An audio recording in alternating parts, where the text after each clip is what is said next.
Good evening, everyone. Welcome to Coliseum's Exposition Hall. You are looking at live action, and tonight the IPFW Spring Volleyball Fling is underway. Ken Horman and Blake Sebring here to bring you all of the action tonight as we continue the Dons Spring Fling. IPFW taking on the University of Pacific Tigers. And Blake, we're looking forward to a good matchup here. I think IPFW, though, is going to come in with a little more venom in their eye. They come off the spring break of sorts, a working vacation down in Puerto Rico during which they swept 3 matches. But this is the time of year when IPFW looks to recharge. They start the stretch run with this Spring Fling volleyball tournament. Pacific tonight, USC tomorrow. They spanked them really rather easily in this exact tournament a year ago. They'd like to do more of the same tonight. Well, 2 years ago, IPFW lost. And this tournament has kind of changed over the years. IPFW used to always bring in the West Coast teams, the monster teams into this tournament, hoping they could pull off an upset. Well, now the West Coast teams come here hoping they can pull off the upset as IPFW's program has climbed into the top 5 or 6 in the country. Well, certainly the latest poll has the Dons at number 6. Of course, they've had the great season so far, 14-2. The lone losses, a home loss to Penn State, a road loss to Ball State. Pacific comes in still ranked 12th in the nation, so they're one of those dangerous teams, even though they have an 8-7 record, and they come in here riding a 2-match winning streak, and this is a team that's been on the road this entire month. Well, the Tigers had upset number 3 Long Beach State at home, and it's Long Beach's only loss of the season so far, so they are extremely dangerous. They can play with anybody if it's going right for them. And of course, Pacific has one of the statistical leaders in a very key stat as far as volleyball is concerned.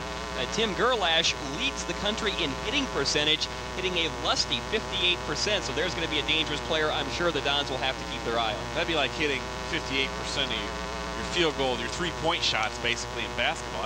It's unheard of. And Tim Gerlash is a great offensive threat along with Vladimir Andrick for the Tigers. And you talk about the difference a couple of years has made where you would bring in the Pacifics, the Cal Santa Barbaras, the Southern Cals, and they would just hope to try to hang with them. It would be a big upset if they could come away with the victory. Now again, it's a situation where these West Coast teams are coming in and they're looking to pull the upset, especially against IPFW. And talking to setter Chris Gislin earlier in the week, and he said, yes, they certainly want to send a statement with this invitational to the other teams on the left coast. That IPFW, they're like, oh, okay, we play Lewis, we play Ohio State, some of the other Midwestern teams, but it's still a cut below West Coast volleyball. Not the case anymore. No, there's 4 Midwest teams that are ranked in the top 10. That's the first time ever that has happened. They've been there consistently the whole year. And, you know, if IPFW can win both these matches with a strong showing, you can send a message not only to the teams in California, but you can really send a message to the rest of the teams in the Midwest that, hey, we're not letting up, and you're going to have to really play hard and play extremely well to even touch us. Well, and you take a look at IPFW's schedule, a very favorable schedule down the stretch. I believe they have just 1 road match remaining, 6 of their final 7 matches at home at the friendly confines of the Gates Center. Then you have the 2 matches here this weekend at the Coliseum Expo Hall.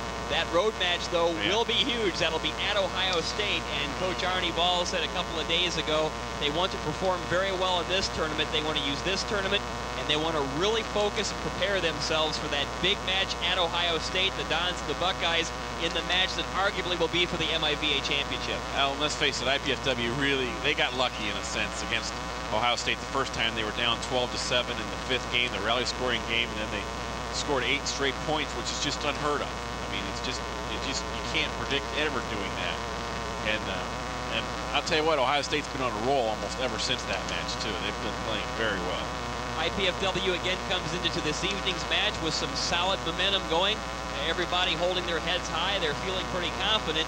And again, Arnie Ball talked about coming off the Puerto Rican trip, and so did a lot of the players saying, hey, we're ready to take on the UCLAs, the Brigham Youngs, bring them on right now. They also saw them play in Puerto Rico, so they think they can play with anybody in the country at this point in time. Well, there's 2 things that IPFW has over most teams. They're bigger than anybody else, and they also serve better than anybody else when they're on. IPFW and the University of Pacific Tigers were just about set to get underway. Let us now go courtside for the introductions of tonight's lineups. Is a longtime friend of Fort Wayne and has many local ties to the community. He comes to IPFW from Spring Arbor College, where he was head coach for 7 years.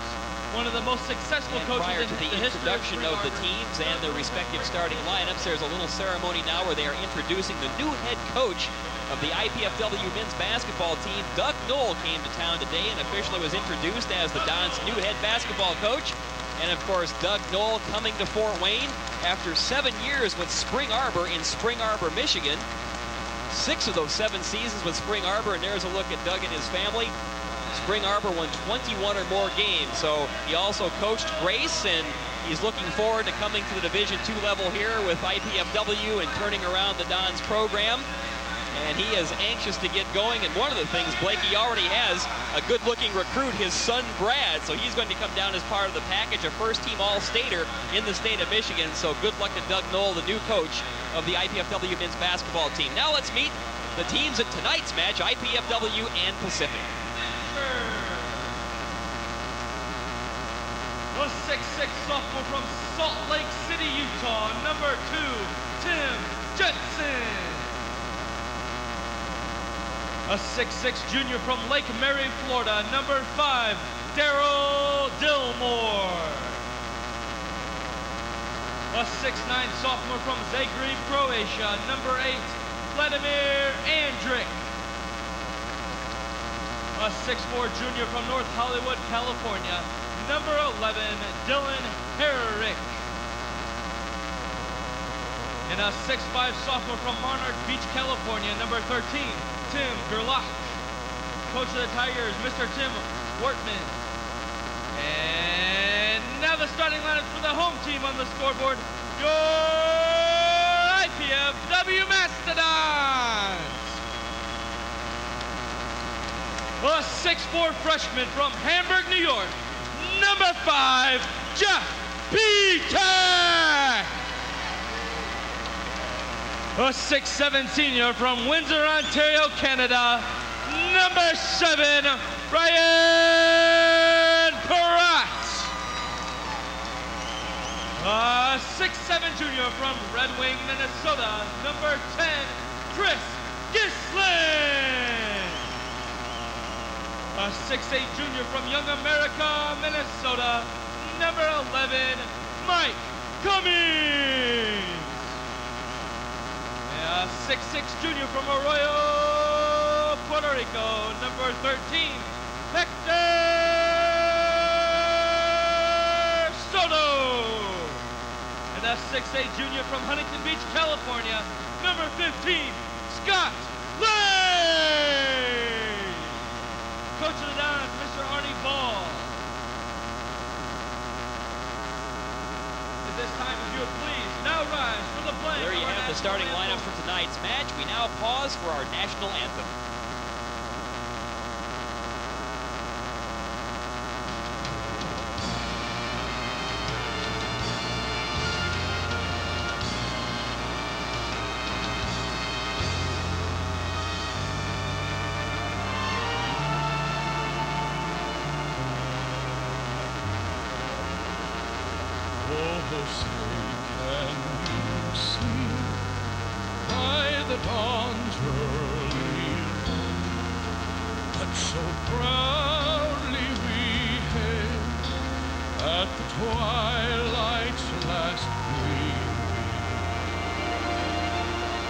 Whose broad stripes and bright stars through the perilous fight, o'er the ramparts we watched, were so gallantly streaming. And the rockets rang there, the bombs bursting in air, came through the night, the flag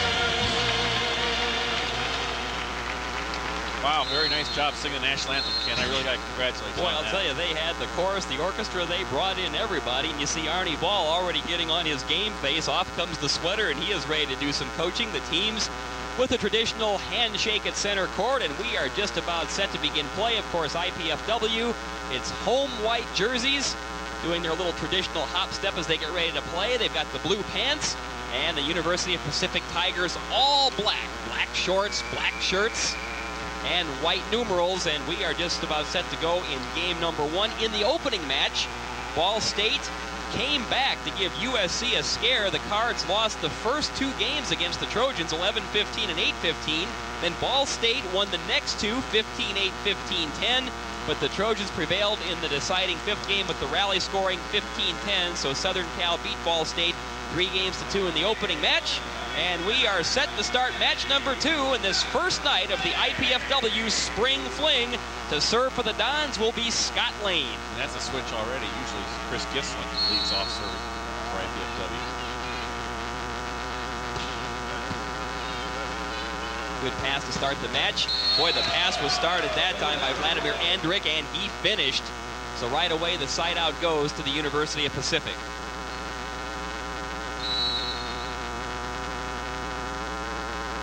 Now Dan Fisher set to serve for Pacific. Good serve.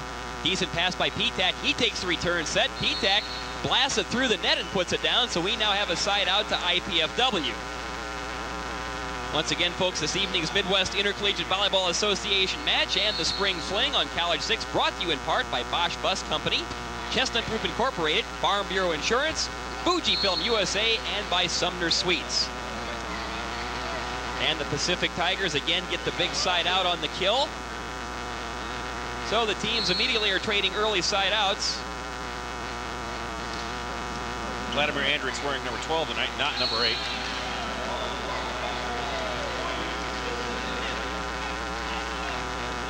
And Andrick, as he comes up with the strong serve, and the Tigers get on the board first with the opening point of the match. Andrick with another big serve. Petak with the pass, comes across to Soto. Boy, Soto skies it, just blisters it down for the IPFW side out. Pretty nice set by Chris Gislin. Harold Dillmore was just helpless back there, got down on his knees, tried to make the dig, but that was a hot shot by Soto. Now Perrott to serve. Little jump set by Fisher. Oh, Petak self-defense dig. Herrick with the set. Now it comes across. The big hit goes off the chest that time of Soto and ends up right in our lap. Daryl Dillmore with a good hit. IPFW looking for the side out. Pacific with the 1-0 lead in the opening game. Gerlash to serve. Soto with the pass. Back set. Big hit by Lane. Scott Lane hammers it down, so the side out goes back to the Dons, and Chris Gislin is back for his first shot. He'll probably load up the big jump serve. Here it comes. Almost gets the service winner. And in effect it is when you come right down to it, because too hot to handle. Vladimir Andrick had a problem with that, so Gislin gets the Dons on the board. We are even in game 1, a point apiece. Gislin to serve again. Wow, another big booming serve. Herrick with a self-defense pass. Oh, a good hit that time, though, by Daryl Dillmore off the quick set. Good set by Fisher. Fisher has been setting well here in the early going, Blake. You got to think the Tigers are going to want to come in and play really hard. Last year they got skunked. They got shut out in one game against IPFW as they lost the match 3-0. Soto with a tough pass. Now he has to come up. Boy, the Dons do a good job of staying out of the net. Now Herrick with a dink. Beautiful play. And it goes off the hand of Cummings, and that kind of knocked the ball away from Perrott, who was a little late in getting up there. So a clever play there by Dylan Herrick. 2-1 Pacific. And Herrick to serve. Another flutter serve. Petak with a good pass. Set comes across. Lane. Boy, did he ever hammer that thing down, but what a great save by Gerlash. Oh, what a big hit there, and Perrott with a super dig. Now Petak tries to come down the middle. Herrick hits the floor to keep it alive. Big hit in the kill for Vladimir Andrick. I'll tell you what, though, I like what I'm seeing so far. There's some nice plays being made. Some good rallies. Some great rallies. 3-1 in favor of Pacific. Both teams look really sharp early. Herrick with the serve again. Another floater. Solid pass by Soto. Back set comes to Hector, and he airmails that one wide. Yeah, the set was a little bit out of his reach. So here we are in the opener, game number 1, and it's 4-1 in favor of Pacific. Dylan Herrick continues to serve, and there comes that flutter ball again. Right down the middle, Soto puts it away. That time Gislin said, we'll just feed it right down the pipe, and Hector made no mistake. That's great to go at him at a different angle after the last set was kind of iffy. Now Soto to serve it up. Hector with the big jump serve. Good pass by Jensen. Oh, the short ball, and again, that's put down by Daryl Dillmore. So Dillmore and Dan Fisher, I should say, have really been on the same page here in the early going. Let's see where Pacific does a nice job running middle. Now Tim Jensen to serve. Soto with the pass. Gislin takes a look. Oh, a great block at the net. Hendrick and Dillmore with the block at the net. That time Gislin took a look. I think he wanted to shoot it across, and there was nobody there, Blake. Pacific looks very impressive so far. Now a real short serve. Handled it very well. The quick ball, and Lane does get it down as Herrick runs out of floor as he dives up against the side of the scoring row. Nice job by Jeff Patak to cover that serve. You can tell already that Pacific matches up very well with IPFW size-wise. IPFW trails 5-1. Now the pass by Jensen, back set to Herrick. Oh, a great dig that time by Gislin, but what do we have? Do we have a down on the net? Patak was in the net. So that's too bad. That was a great dig. The side out goes back to Pacific. That could have been momentum changing dig. Another floater. Soto, a little bit of a strong pass. Gislin flips it across. Patak, kind of a knuckleball, didn't get it all, but just got enough. There was a changeup that just drifted over, and it'll be a side out for the Dons.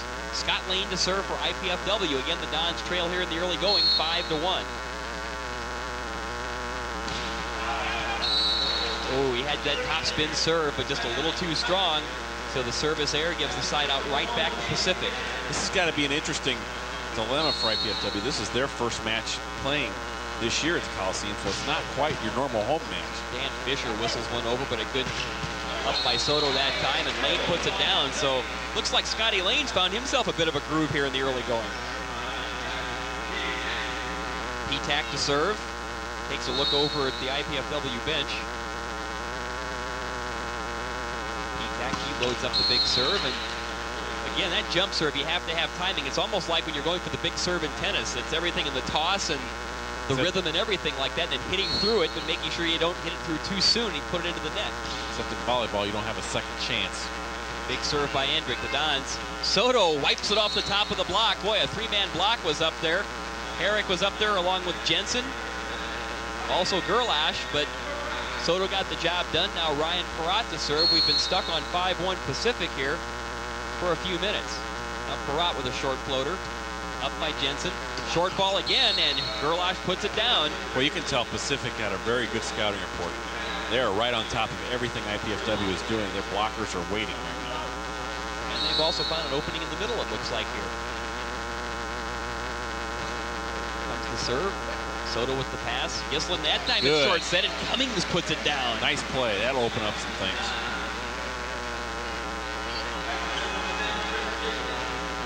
Now Chris Gislin, junior out of Red Wing, Minnesota, to load up that big jump serve. He loaded it. And it will be an ace. Or a service winner, I should say, as he just handcuffed Vladimir Hendrick with that bullet. So the Dons pick up a much-needed point. They now trail 5-2. Another big serve. This time Herrick does manage to get it up, takes the back set. Oh, what a great save by Gislin. Comes across Soto off the top of the block. Herrick was there along with Dillmore. Now Pacific resets. Big hit by Jensen. He wipes it off the block. Looked like he hit it off a Scotty Lane. They should have had that. That was a ball they should have blocked the floor.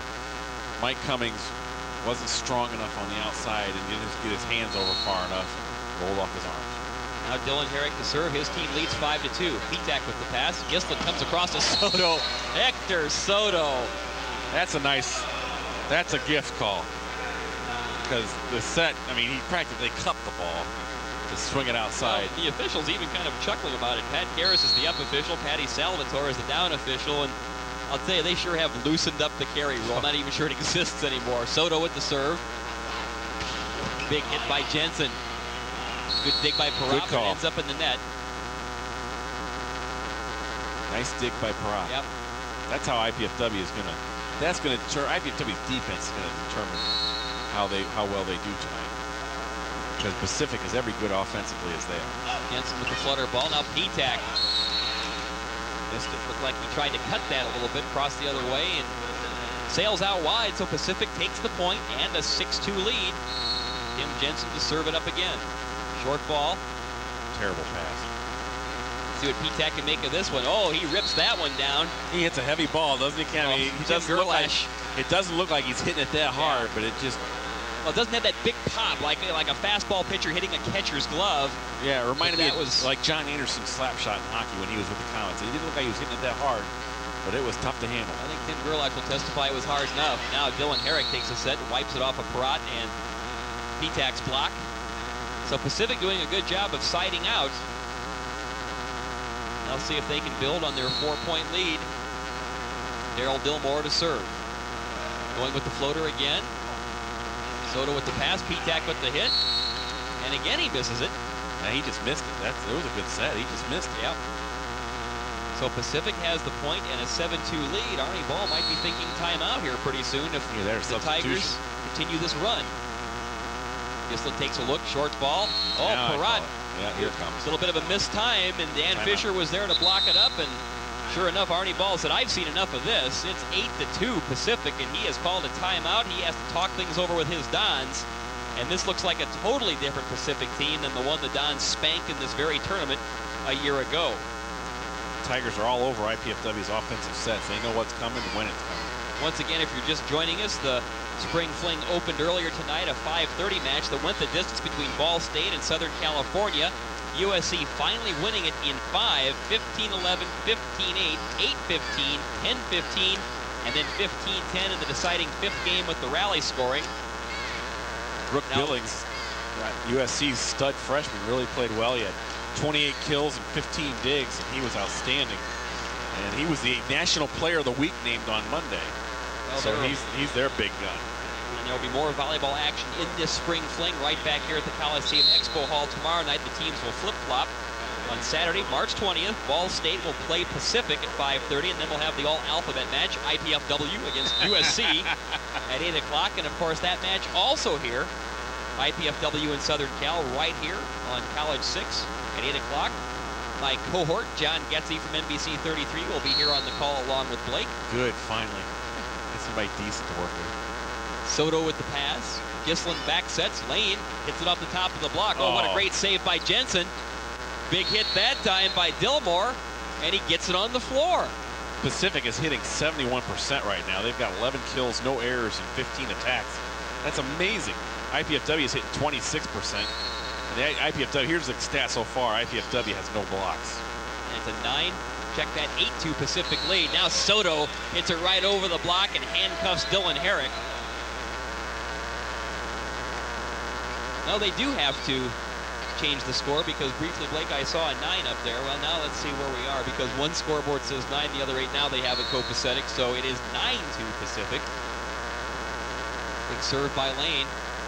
Back set, they come right down the middle, and that time Jensen, boy, the timing was off. He just didn't hit anything but net, so the Dons stop the bleeding of sorts, pick up a point. They trail 9-3 game 1. Scott Lane to serve, and he clips the top of the net. Boy, serving so important, and I think most volleyball teams do, but especially IPFW. You live by your serve. When you have the percentage high, you can do a lot of positive things. When you don't, you put yourself in trouble. Nice pass. P-Tac. The Lane. Scott just hit it in the guy's hand. He sure did. I think he actually hit the top of the tape. That was a good set. He just missed it. And we are looking at 10-3 Pacific. Big serve by Fisher. Gislin, Perrott doesn't quite get much starch on it. Now here comes a big hit that time. Three guys up, and he went right. Nobody touched it. Vladimir Andrick. And Hector Soto could do nothing with it. You can see a little bit of disgust on the faces of the Dons. Yeah. It is 11-3 Pacific. Big serve that time by Fisher hits the top of the net. So Dons get the side out. They don't look like they're shook right now. They look like they're ticked off. Yeah, they do. They look angry. And maybe they were thinking just a little bit too much of, they've been playing well, they played well in Puerto Rico, and they spanked Pacific last year. But this is the kind of stuff that... I'll tell you what, I might make a sub right now. Yeah, I mean, it's... Put Javi in, P-tack see with what a happens. bad serve. Jeff is struggling. Hendrick to serve. And that's an ace. Boy, did he ever whistle that. And there's no excuse for that. I mean, no. That thing was in Nobody by a talked, foot. nobody said anything. Yep. 12-3 in favor of the Tigers. Vladimir Hendrick loads up another one. Another service winner. They're definitely going after freshman Jeff P-tack. Well, it's 13-3 Tigers, and you almost hope they're not getting in the mindset like, well, you know, we're going to have to win this one in 4. Now Hendrick figures, hey, I'm living larger. He goes for it all that time and rips it into the net. You know, do you think you ever get into that tendency, especially in the first game when you're down 13-3, you figure, well... You might on the road, but not at home. The Dons have got a big mountain to climb here in the opening game. Hendrick off the top of Soto's hands. They just look a step slow right now. And there's a lot of spring in Pacific step right now. They look great. This must be how they looked when they played Long Beach State. Just buried them. So Rigel Painter has checked in for Pacific, and he serves. Here comes Soto, and Victor misses it. A good set again. He just missed it. So we are looking at game point, and this is in smoking style. Pacific at 14-3, serving for the first game. Now Cummings manages to get one down. He puts it on the floor right in front of Painter. They're not fracturing right now. I mean, they're still hanging together. They're just not playing right now. Chris Gisling to serve. Big serve. That helped. Oh, and there's Soto at the net to roof it down, but yes, he did. He stayed out of the net. An athletic move. They said that. He did get in the net. No, actually, they said he was over the net, to play the ball. So the side out goes to Pacific, again serving for the first game. Soto off the top of the block. Hendrick keeps it alive. Boy, somehow Jensen got it through the net. Dons keep it alive. Here comes Pacific right down the middle, and Hendrick hits it into the net. So the Dons again dodge a bullet here as Pacific was going for game point for the second time. Now Soto to serve, but IPFW trails 14-3 in this opening game. Painter will check out. Gerlach checks back in for the Tigers.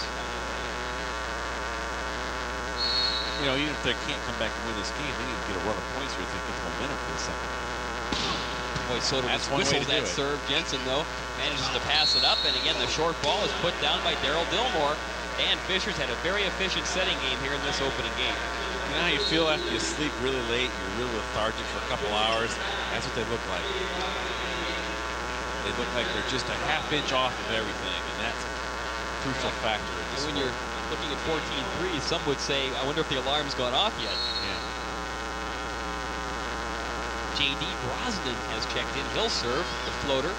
Soto. Well, down the middle. Wasn't the most pretty play, but Scotty Lane manages to get it down. Smart substitution here. Get Brian Harris in for Mike Cummings. You know, maybe Brian can get a run of serves going, get that momentum back. And a substitution again by the Tigers as Brosnan checks out, and Tim Jensen comes back into Pacific's lineup. Brian Harris, the local product, will serve. Puts the floater up. Little back set, but again, boy, you talk about being a step slow. You're exactly right, Blake. As Daryl Dillmore, the timing wasn't exactly there, so he just threw the changeup over the net, and nobody reacted until it was on the floor. Now there's some conversation out here as they're reacting instead of anticipating. Yes, I mean, it's just P-tack and Gisling and Perrott having a conversation, so they're going to try and get some things sorted out. Another game point for the Tigers. Soto with the short pass. Gisling back sets. Lane off the top of the block and past Dylan Herrick. Well, this could be a momentum builder as well, where you've had 3-4 game points for Pacific, and IPFW just isn't going quietly here. Lane with the big serve. Oh, the one-handed save. That time is Hendrick with the great reaction, but it came over the net.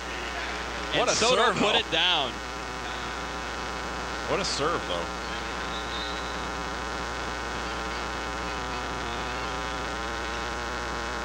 Scott Lane will serve for IPFW as the Dons with a brief huddle. Another big hit by Lane. Andrick does keep it alive. Here comes Herrick. Herrick with the dink. Dons keep it alive. Gislin with the back set. Whoa. Lane has to come up and just tap it over. Now here comes Herrick loading one up. Gee, evening Christmas. And it got through the block, and Lane couldn't control it. It goes into the crowd, so the side out goes to Pacific. A couple of times they should have had that point down. 14-4 in favor of the Tigers, and Dan Fisher will serve for game one.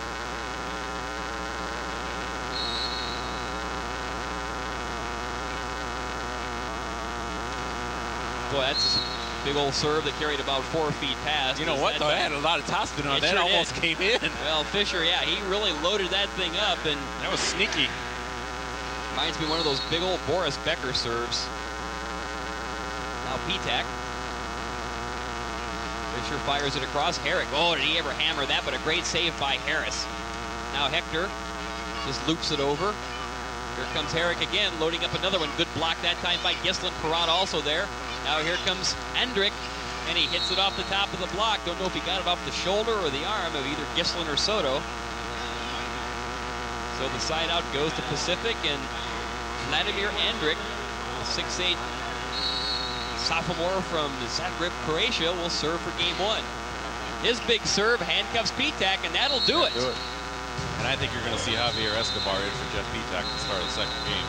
So the University of Pacific Tigers, very impressive in this first game in the best of 5, beating IPFW in game one by the score of 15-4. We'll be back with game number 2. You're watching IPFW Volleyball and the Spring Fling on College 6 Sports.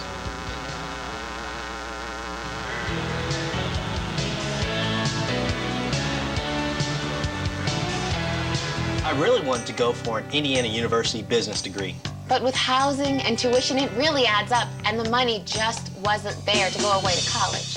And with a 2-year-old, my housing options were kind of limited anyway. And the truth is, I really wanted to keep my job and stay close to home. Going to IPFW made all that possible. IPFW? The best choice I ever made. Indiana University, Purdue University, Fort Wayne. The right school, right here, right now.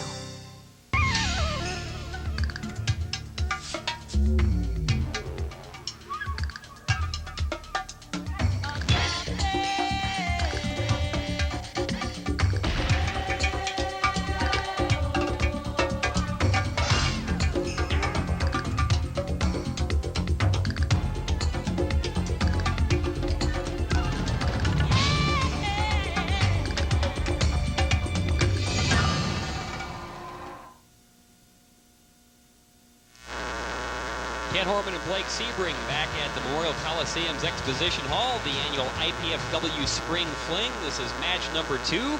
IPFW taking on the University of Pacific, and boy, the Tigers came out roaring in game number 1, stunning the Dons by the score of 15-4. A good match in the first match tonight. Ball State fell down 2 games to none to the University of Southern California as USC won the first 2 15-11, 15-8, but the Cardinals came storming back to take the next 2 15-8, 15-10. It went to the deciding 5th game with the rally scoring, and the Trojans prevailed by the final of 15-10, so Southern Cal wins the opener 3 games to 2. IPFW now down 1 game to none to the University of Pacific, looking to see if they can rebound in game number 2. And again, tomorrow night, more Spring Fling volleyball action right back here at the Expo Hall. Saturday, March 20th, it'll be Ball State against Pacific at 5:30. And then with the flip-flop, it'll be IPFW taking on Southern California at 8 o'clock. Again, NBC 33's John Getze will be here with all the play-by-play, along with the News Sentinel's Blake Sebring. That is tomorrow night here on College 6 Sports. Once again, folks, we are delighted to bring you this match live from the Coliseum Expo Hall. This evening's IPFW men's volleyball match on College 6 is brought to you in part by the Bosch Bus Company, by Chestnut Group Incorporated, by Farm Bureau Insurance, by Fujifilm USA, and by the Sumner Suites. Well, statistically in the first game, Pacific hit 58%, IPFW hit 27%. Vladimir Andrick for Pacific has 5 kills, no errors in 5 attempts. He keeps that up, it's going to be a long night. That's impressive. IPFW had no blocks at all. Pacific had 3 service aces and only 3 service errors. They do that, it's going to be really tough to come back. So Dan Fisher starts game number 2. Cummings with the pass. Gislin fires it across. Hector Soto wipes it off the block. Ooh, and I think Gerlach is a little frustrated. I think he thought he had that one. So immediately, good sign there as the Dons side out. And Ryan Perrott will serve for IPFW. Same lineup for IPFW to start the second game. I think it surprised you a little bit. It does. Well, the floater is Gerlach just fires it up there, and the set comes across to Dylan Herrick, and he puts the hammer down, so the side out goes right back to Pacific. Now, the floaters have not worked so far on the serves. Pacific has those figured out pretty easily.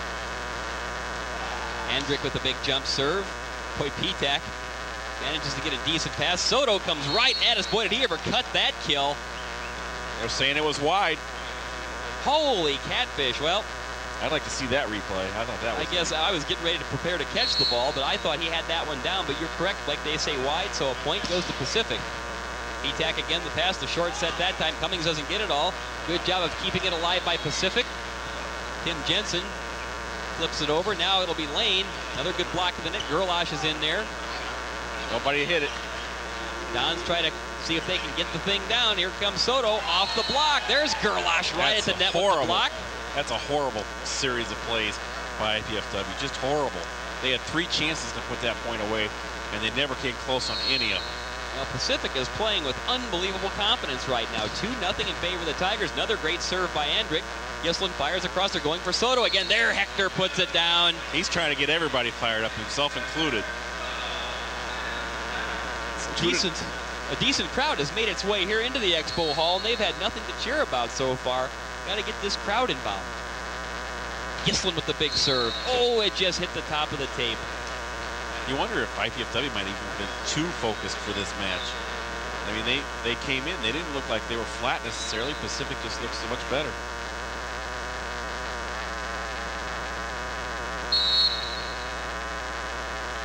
So Tim Gerlach will serve for Pacific. The floater, Pitak. Gislin comes across. Lane with the hit off the block, and it just carries long and wide, so the Dons get the much-needed side out. IPFW has yet to have a lead in this match. They trail 2-0 here in game 2 after dropping the opening game 15-4. Soto. Oh, good topspin serve there, but a great pass up by Jensen. And what a hit that time. There's Dylan Herrick. The block was late getting over again. I remember Herrick last year when he was a sophomore, Blake. The 6'3" outside hitter from North Hollywood, California. He got himself in a bit of a groove and was just swinging free and easy. And it looks like he's gotten a little bigger and stronger this year. Pitak misses everything. And here we go. Here's a substitution. Yeah, you know, you called this one because Pitak has been struggling ever since home of the Brave.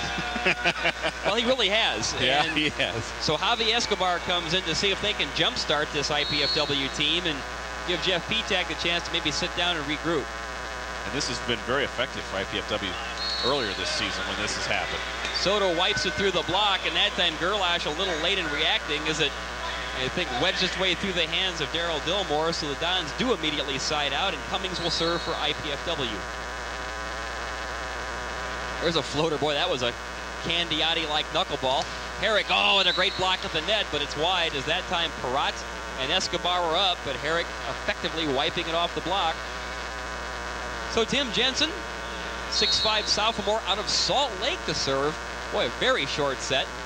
Gislin shoots it across. Escobar airmails that one way, way out of bounds. So 4-0 in favor of the Tigers. We could be seeing an upset of huge magnitude in the making. Another short serve. Soto, Gislin, they come down the middle to Hector, and I think he missed it again. No, he got that in. He got that one in. It was right on the line. Wow. Well, the Tigers were up and arguing, but I'll tell you, head coach Joe Wortman was right there, and he said it was good. He said, yep, that was a good play, so don't bother. So Hector does clip the line. Boy, the Dons needed that. Big serve.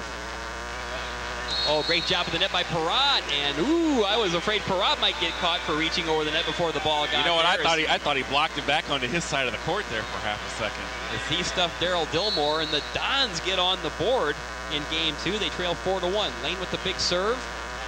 Gerlach Now the big hit by Andrick. Oh my, Vladimir Andrick. He's got a gun. Boy, he certainly does. And this guy's a great server as well. 5th in the nation as far as service ace average. But the guy has got a big-time bazooka in that right arm. Pacific to serve with the 4-1 lead. Parat blocked at the net. Here comes Escobar.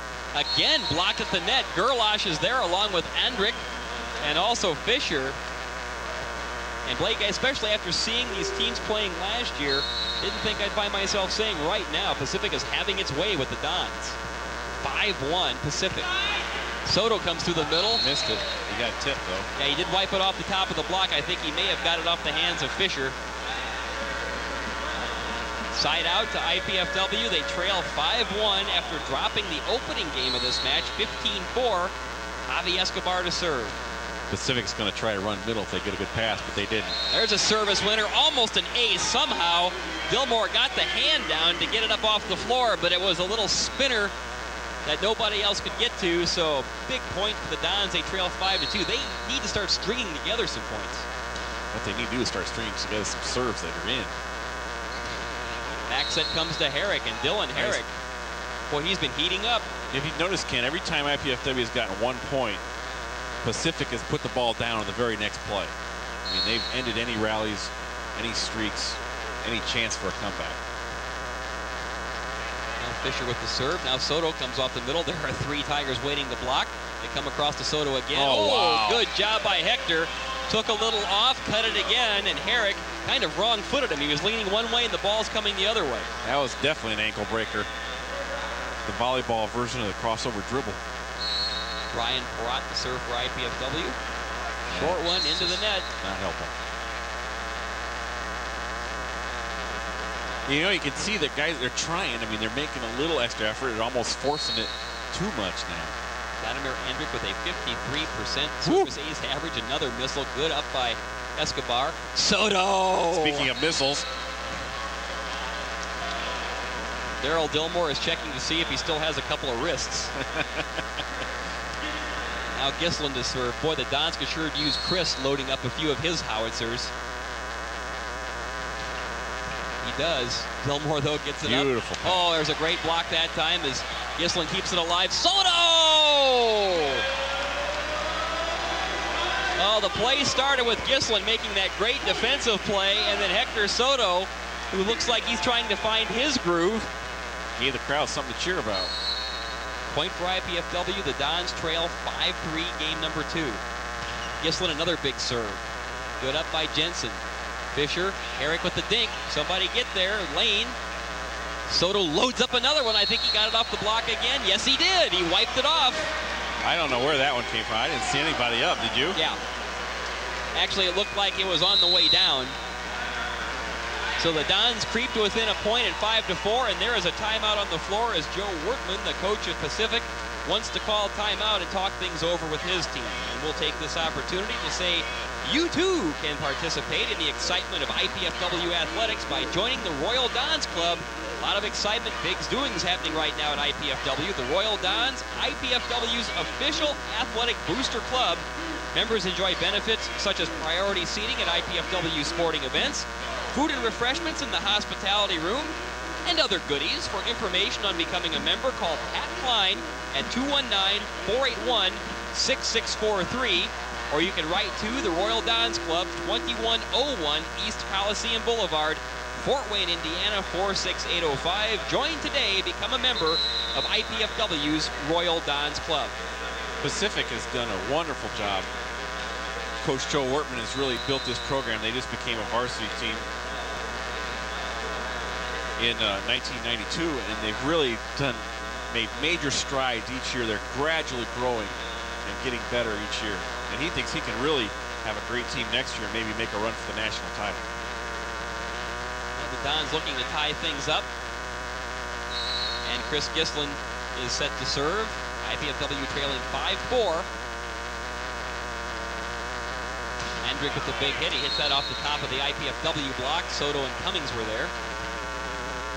Soto's got 14 kills already to lead everyone in the match. He's really cranking it now. We could see a 50-type night going here. So Gerlach will now serve for Pacific. 6'5" sophomore out of Monarch Beach, California. Back set to Soto. 15.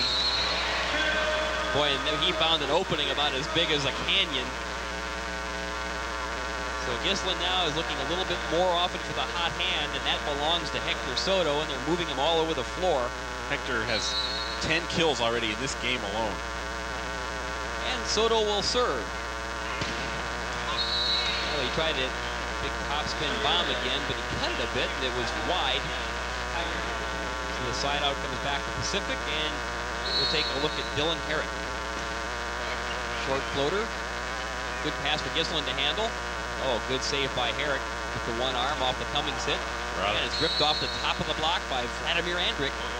Boy, again, you can see, Kent, the Pacific players were just waiting. There's a good substitution, too. Josh Sanders is coming in for Mike Cummings to try to shake things up.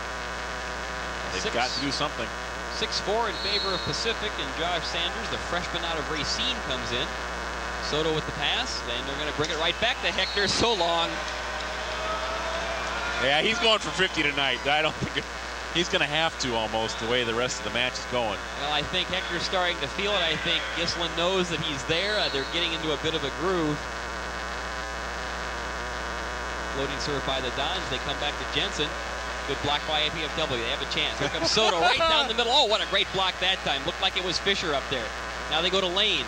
And Lane airmails it. Bad set. They're pointing like it was off the top of the block, but the officials say no. Couldn't get all of that set. It was just too far off. And that would have been a big point for IPFW to pick up, but again, Pacific has blocked well. Soto passes up. Gislin comes across. Javi Escobar with a beautiful dink. Oh, what a great play, they though. Got it. Great save by Gerlach with the back of the hand. Skating it along the floor. Now they come right down the middle as Lane hits. I think we have some people on the net. It looks like we had Daryl Dillmore in the net for Pacific.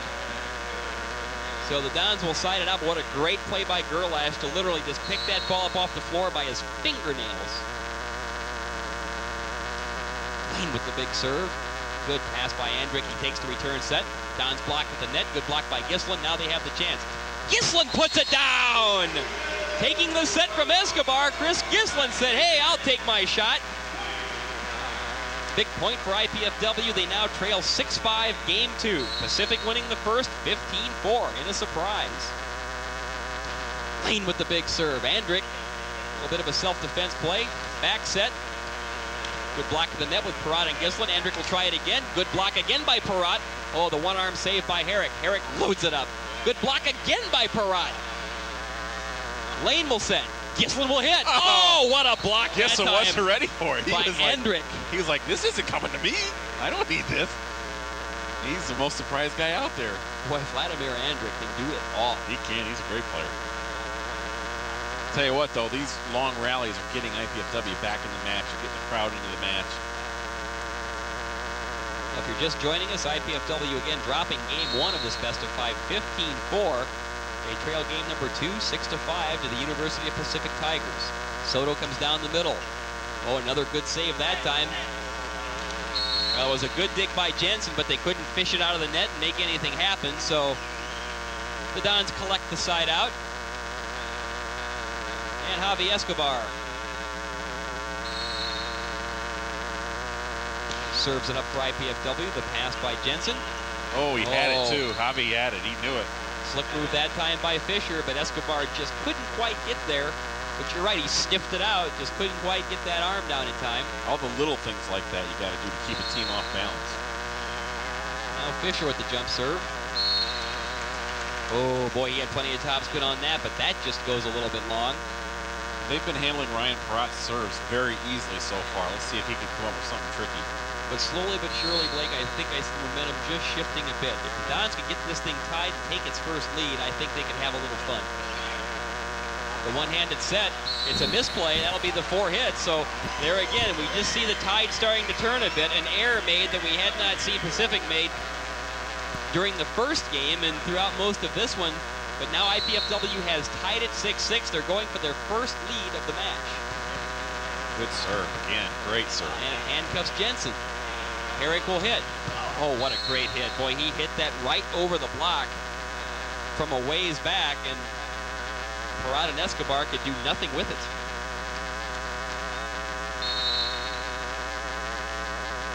Hendrick to serve. Boy, does this guy have a missile launcher. Here comes Soto.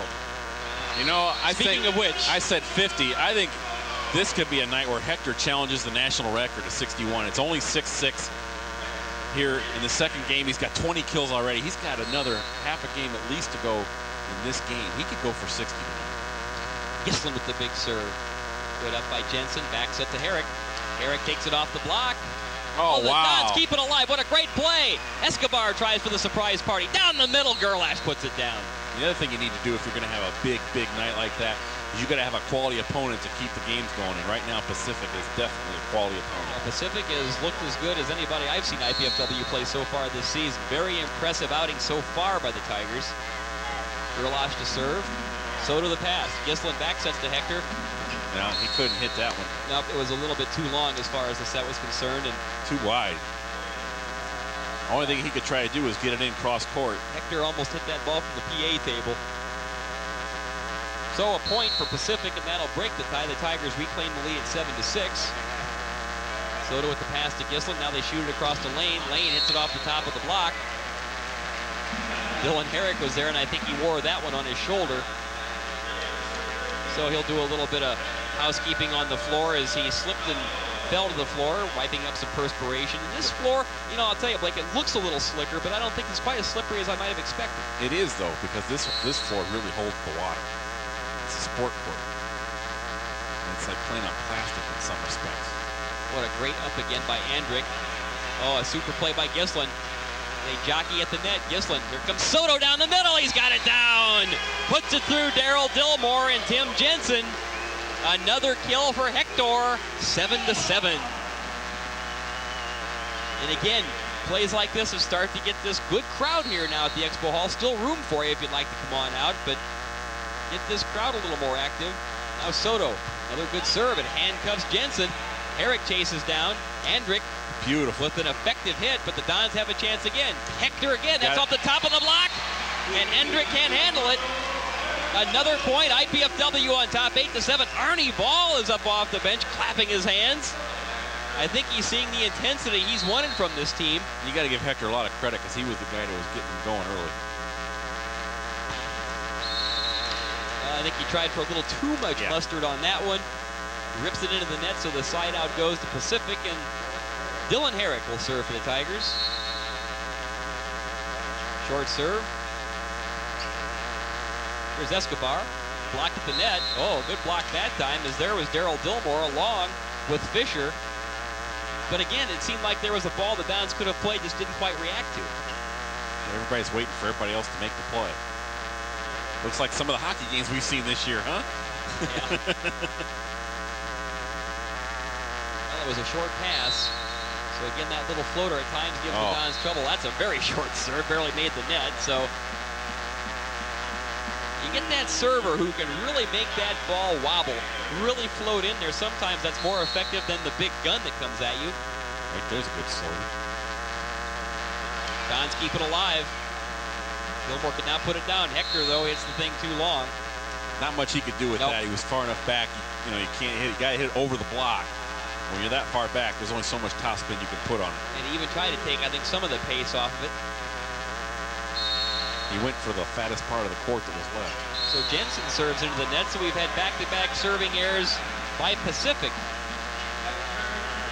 And again, too, Arnie Ball said vacation was over after the Puerto Rican trip, that this team would really start some serious conditioning. If this goes on, if this match has some more duration, I wonder if it'll be a case of conditioning. As again, now the Dons have a service problem, as Lane whistled that one. I thought that was going to topspin into the back line, but it didn't. It carried about, 6-8 inches long, so the teams are now trading service errors. Gilmore with the serve. Escobar passes up. Perrott with the quick hit, but a good save that time by Pacific. Dons another chance. Little pineapple play that time by Gislin. Here comes Andrick. Nice dig by Soto. Soto through the middle. Herrick keeps it alive. Nice. Good rally. Soto! Oh, what a great hit by Jensen, but it'll sail wide. That knocked him over. What a great Great kill by Hector Soto. Dons have evened it up 8-8. Javi Escobar will serve for IPFW, looking to reclaim the lead. This has been a good second game. Big serve, it'll be a service ace. You know, Kent, this really, Javier's play right now shows something IPFW hasn't had in a long time. They haven't had a guy who can come off the bench and turn things around like this for a long time, probably since Quentin Spiegel in '92. Well, Herrick had a tough time getting that one up, and it looked like Tim Jensen airmails that one.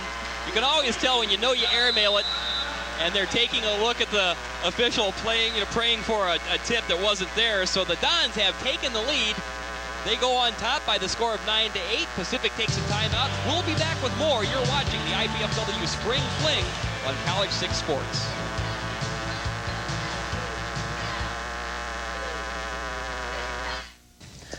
Remember walking those hallowed hallways, the friendships, the professors who made an impact on your life? Your alumni associations are here to serve you through networking, friendship, and service. Your alumni directors also need you. Make a big difference by sending potential students our way. Make a difference with your financial gift. Make the biggest difference with your contribution of time. Your alma mater needs you. Go alumni!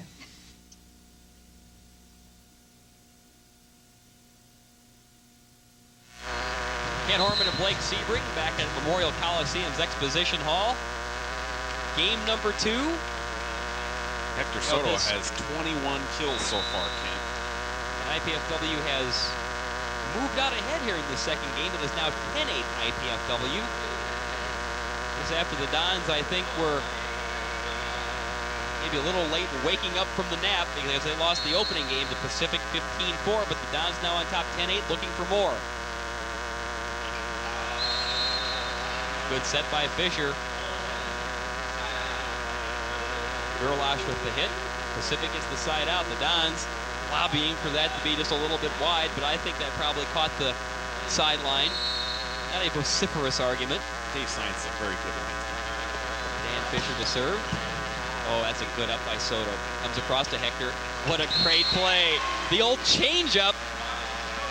Well, after he's been hitting rockets at him all game, I mean, that'll break your knees. Well, I'll tell you, and to me, that I don't understand how volleyball players do that, especially at this level. But that to me is what I call good court sense or good court vision. You're in the air, you know. Sometimes you'll get somebody that'll yell it to you or something. I mean, it's just the experience. And I think it's instinct. I mean, it's just, you know, gravity's pulling you down, but you know where to go with it. Here comes Dylan Herrick. Great block by the Dons. It just goes wide. As you had Josh Sanders and Gislin in there, but it just goes wide. But it's good to see the double block up there and putting up plenty of resistance. Now, Hendrick with the serve. Good up by Harris. Here comes Lane. He goes off the top of the block. Herrick, boy, he passes it backwards. Almost a free ball, and it results. No. It results in the side out for IPFW is that time again. I got to give Pacific credit. They're into this match. Every point, every play at the net, even when they just hit it into the net, they're looking at officials trying to look for a wipe-off, just trying to sell it. They're fighting to see if they can steal a point here or there. Here's Gislin to serve. That would have been out by 10 feet. Up by Dillmore. Oh, Lane, but Gerlash stops him. Escobar will set to Soto. Soto again goes for the dink. Fisher plays it back. Stay down. Jensen, he tries the little lollipop. The quick hit is down. Scotty Lane, a bit of a miss hit, but it found an open seam in the court, so IPFW collects a point. 11-8 Dons in game 2. Substitution for the Tigers as Dan Hofer will check in favor of Tim Jensen. Trying to change momentum, slow it down a little bit. Gislin, big serve. They go right after Hofer. That was a good pass. Oh, they roof him. Josh Sanders, freshman, just got him. Josh Sanders says, get that out of my house, to Vladimir Andrick, and the Dons take the 12-8 lead, their biggest lead at any point so far in this game and in the match. Looking to even things up at a game apiece. Gislin again. Oh, he clips the top of the net. The old momentum buster, the service error, so the side out goes back. The Pacific and Tim Gerlash will serve.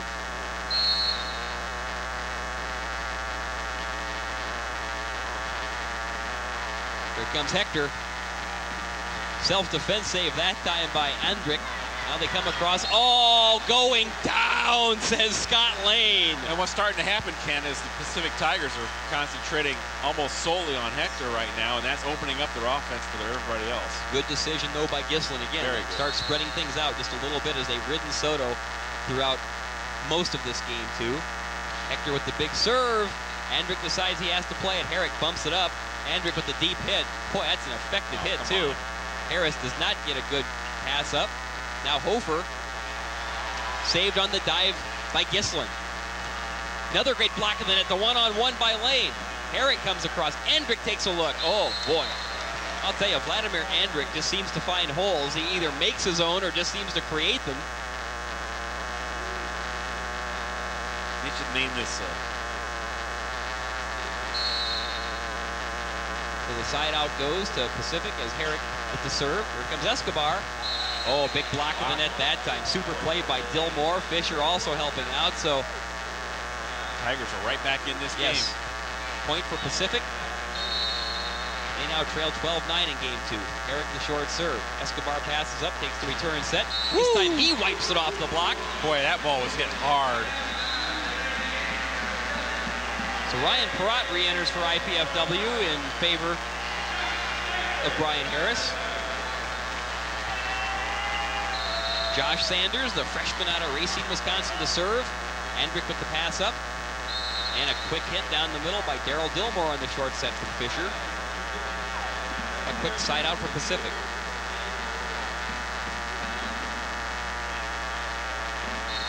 Dan Hofer to serve. Get the feeling the rest of the second game is going to be up bad. Escobar with a quick pass. Ryan Perrott is blocked at the net by Fisher. They'll try again. Escobar. Again, a great block. Boy, I'll tell you. This combination of Fisher and Dillmore has been spectacular. Another big point for the Tigers, so they creep to within 2, trailing 12-10 in this game, too. Hofer to serve. Again, the flutter ball. Not the greatest pass by Escobar. Lane, though, peels that one off the block as Andrick and Dillmore couldn't get the job done that time, so the Dons pick up a side out that they feel they had to have. Try to reclaim the momentum and see if they can close out this second game. Scotty Lane to serve. Good serve. Decent pass by Gerlash. And again, a bit of a miss hit by Dillmore, but the Dons can't react quickly enough and keep the ball in play. Right now is a critical point in this game. 12-10. Pacific's got the momentum back. They're serving well. They're playing great defense. And Rigel Painter will check in favor of Dillmore. Painter to serve. Soto passes up. They come back to Lane. Good block again by Gerlash. Gislin tries the wipe off, but he ends up right back in his face as Gerlash is there along with Vladimir Andrick, and it's now a 12-11 game in favor of IPFW. Arnie Ball wants a timeout, so he'll try to sort out things for his Dons and see if they can regroup to even this matchup in a game apiece. The College Cable Access Monthly Program Guide provides information about our programming, including IPFW men's volleyball. To receive your free College 6 program guide, send your name, address, and zip code to college6@IPFW, 2101 East Coliseum Boulevard, Fort Wayne, Indiana, 46805. Or you can call at 481-6000, that's 481-6000.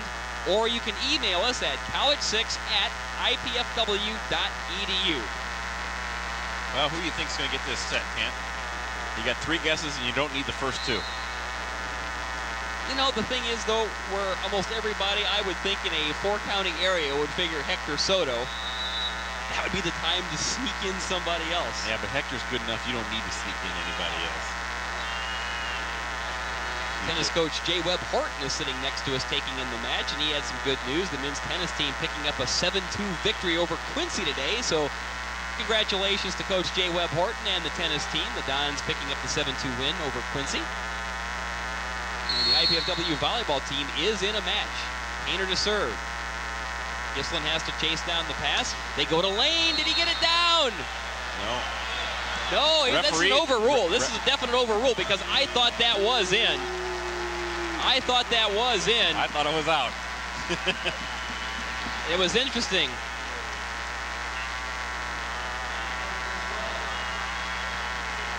The linesman waved the flag and said it was out, but the up official, Pat Karras, ruled it in. I thought it was a good call.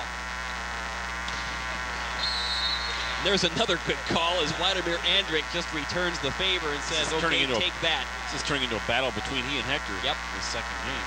12-11 IPFW. Off the side out by Pacific, Dan Fisher to serve.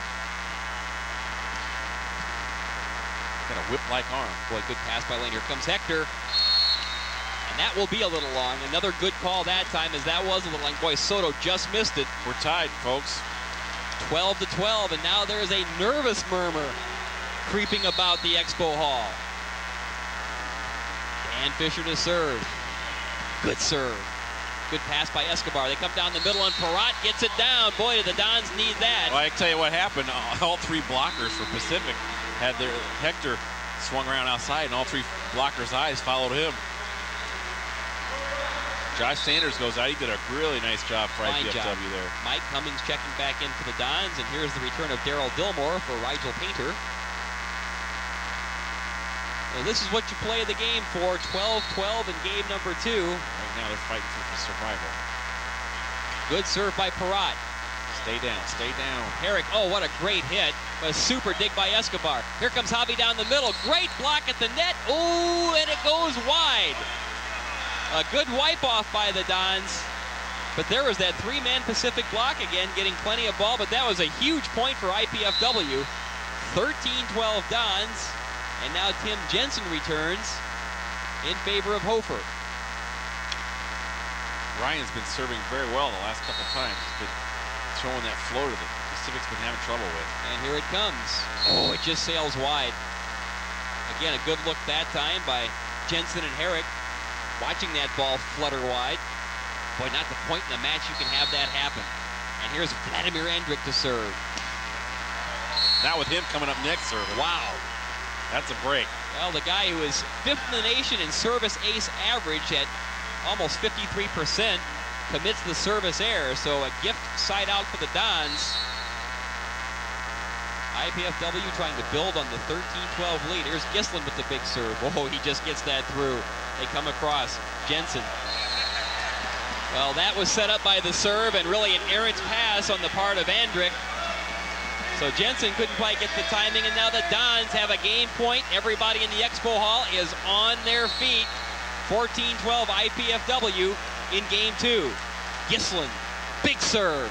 Oh, good pass that time by Dillmore. Herrick, big hit by Dylan Herrick, and he rips it right off the shoulder of Cummings. So the side out goes to Pacific. Gerlach will serve, but there'll be a substitution. J.D. Brosnan will check in favor of Gerlach. Brosnan, a 6'4" senior middle hitter out of Lafayette, California.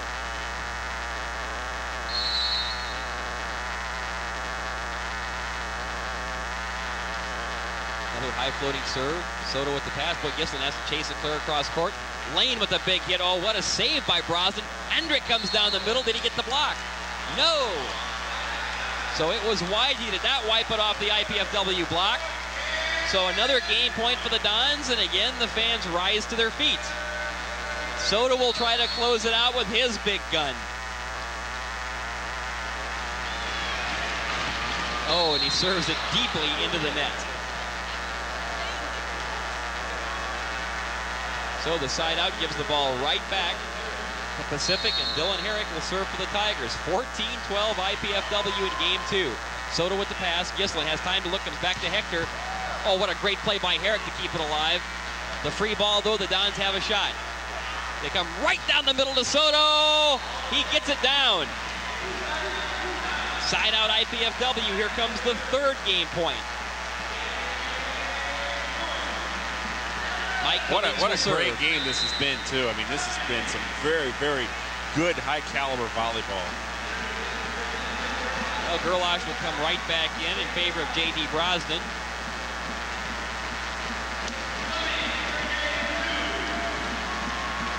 Mike Cummings serving for game 2. Deep floater that sails long.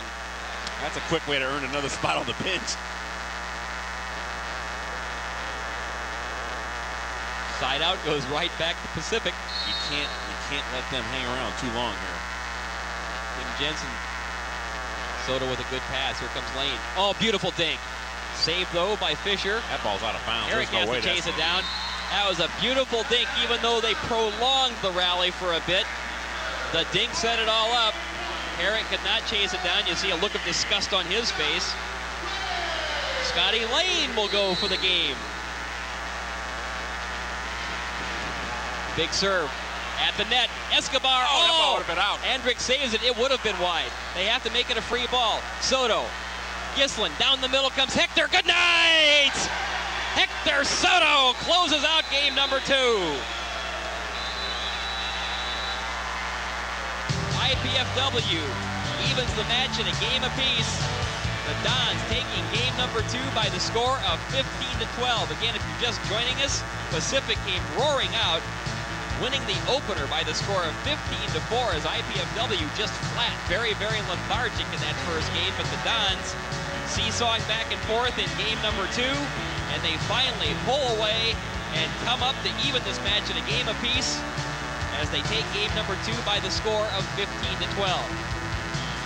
So coming up will be the swing game. It's now a best 2 out of 3 between IPFW and the University of Pacific. And of course, we do have a little bit of a break here between games number 2 and 3. A little performance by the IPFW cheerleading corps, and the fans have the chance to take a little bit of break. And right now, we're going to hear from Blake Sebring, who is courtside with a very special guest. Okay, Blake, take her away.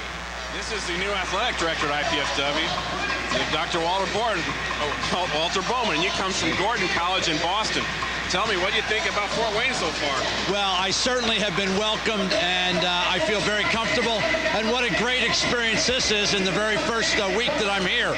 So I'm excited to be here, part of being of what IPFW is doing, and part of reaching out to the community. Why don't you tell people a little bit about your background? Actually, upon graduation from Gordon, I spent some time in Chattanooga. Then I went out to California. Matter of fact, I have a son that graduated from USC, who we're going to play tomorrow night, and then back to Gordon. So I've lived in all the sections, but never the Midwest. So I sort of feel home now. What's your family like? Well, I have a son that's 31, owns a business in California, a daughter that's in the Pennsylvania area, and a wife who I've been married to for 34 years. Now, you've been here a week so far. Oh, wow. That's all right. Hey, somebody just lost their scholarship, folks. I'm tough. You know, that's the indoctrination. Welcome. I think somebody just left the team. No, that's all right. Now, you've been here a week. What have you learned so far?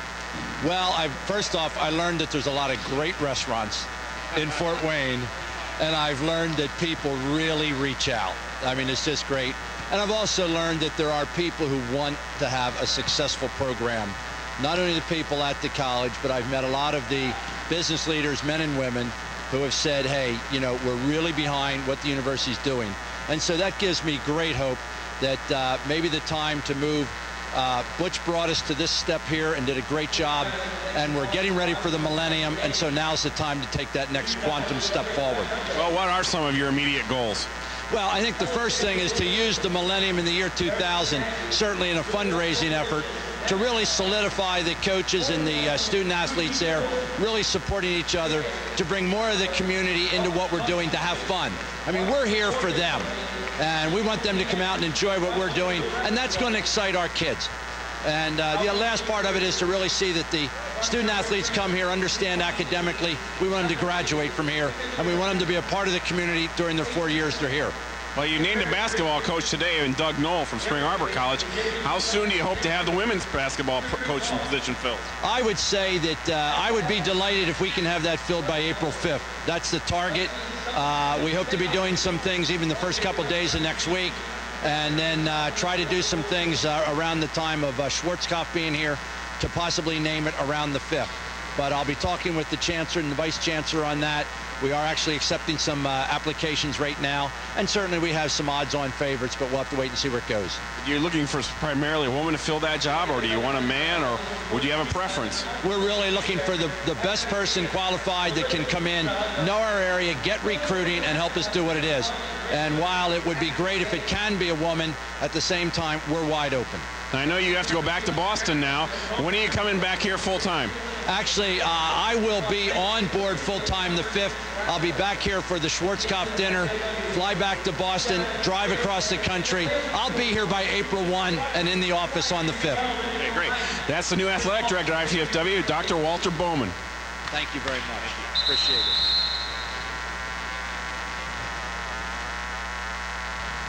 Well, great job, and it sure is great to have the opportunity to meet the new athletic director here at IPFW, Walt Bowman.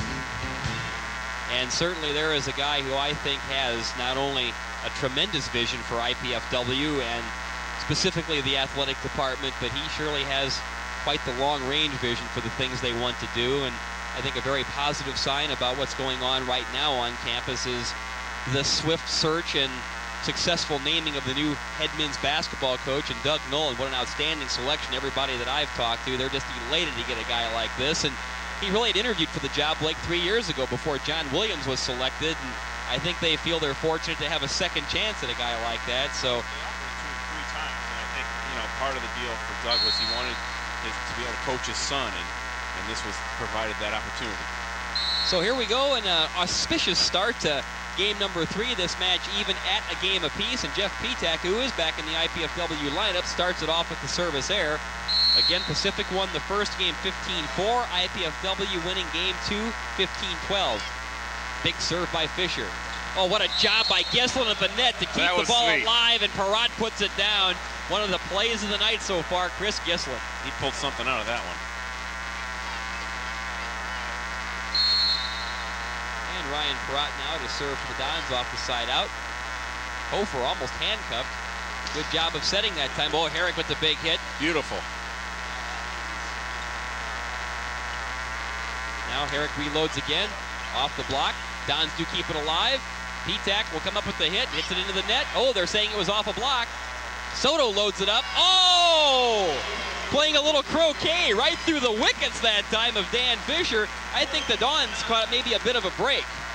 I thought that was a good call, actually. You thought it was a block instead of hitting into the net? I thought it caught a piece of his wrist. Well, Blake so did everybody else, including the officials, so the Dons on the board first here in game 3.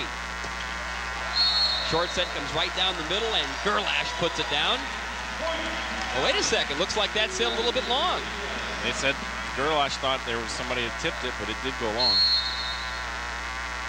Well, now the Dons take the 2-0 lead, so big momentum builder here to start game number 2. Gerlash again that time with a bit of a miss hit, but does get it down in front of Ryan Lane, so the one he had some zip on must have just carried beyond the end line, took a little bit off, and floated her through. Side out to the Tigers. Vladimir Andrick to serve. Wow, what a great serve. And he's laughing to himself because his toss was floating, and he came through with it anyway, didn't get it all, and it comes right in front of Hector Soto. Now, Hector, look at the look on his face. He goes, what was that?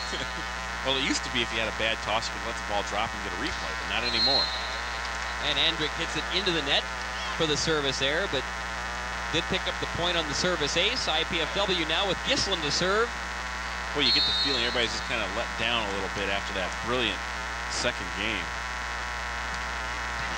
Oh, Gislin with a big serve, but they keep it alive. Oh, Soto just blocks him right at the net. Dylan Herrick blocked it out of bounds. I thought that ball was clocked in.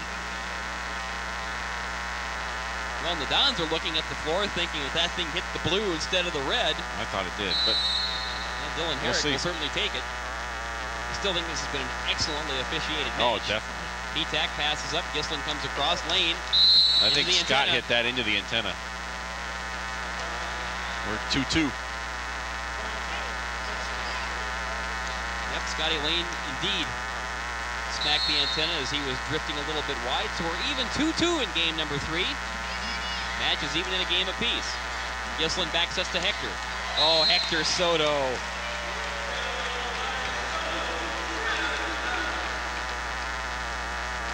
Just like the old saying, you can't stop him, you can only hope to contain him. You can't even hope to contain him. Right now, the container is wide open, and Hector Soto is having a great night, except for his serving. That's his 4th service error with no aces. 2-2 in this third game.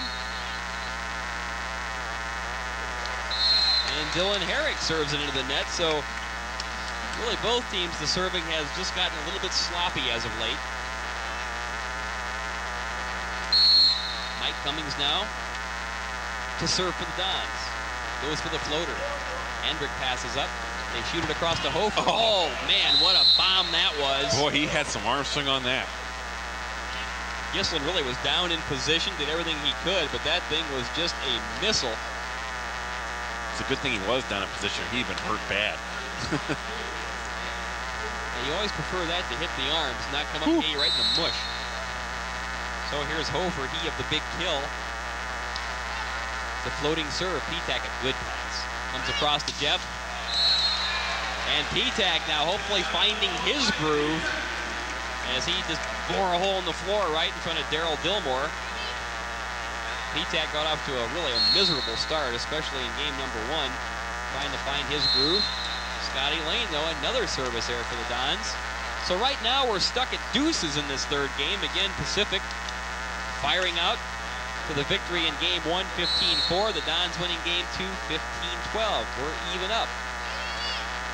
Soto with a bit of a long pass. Perrott. Good dig that time, though, by Dillmore, and the Dons get it down in the second effort. Petak's getting into it right now. He can really get going offensively. That opens up the whole court. And Petak to serve, the freshman out of Hamburg, New York. Likes to go for that big jump serve. And he's got the ace.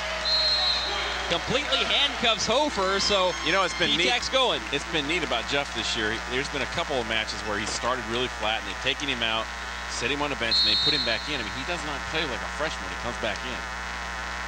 Except, I speak too soon. Well, as they say sometimes, from the sublime to the ridiculous. No good deed goes unpunished. No. The service error.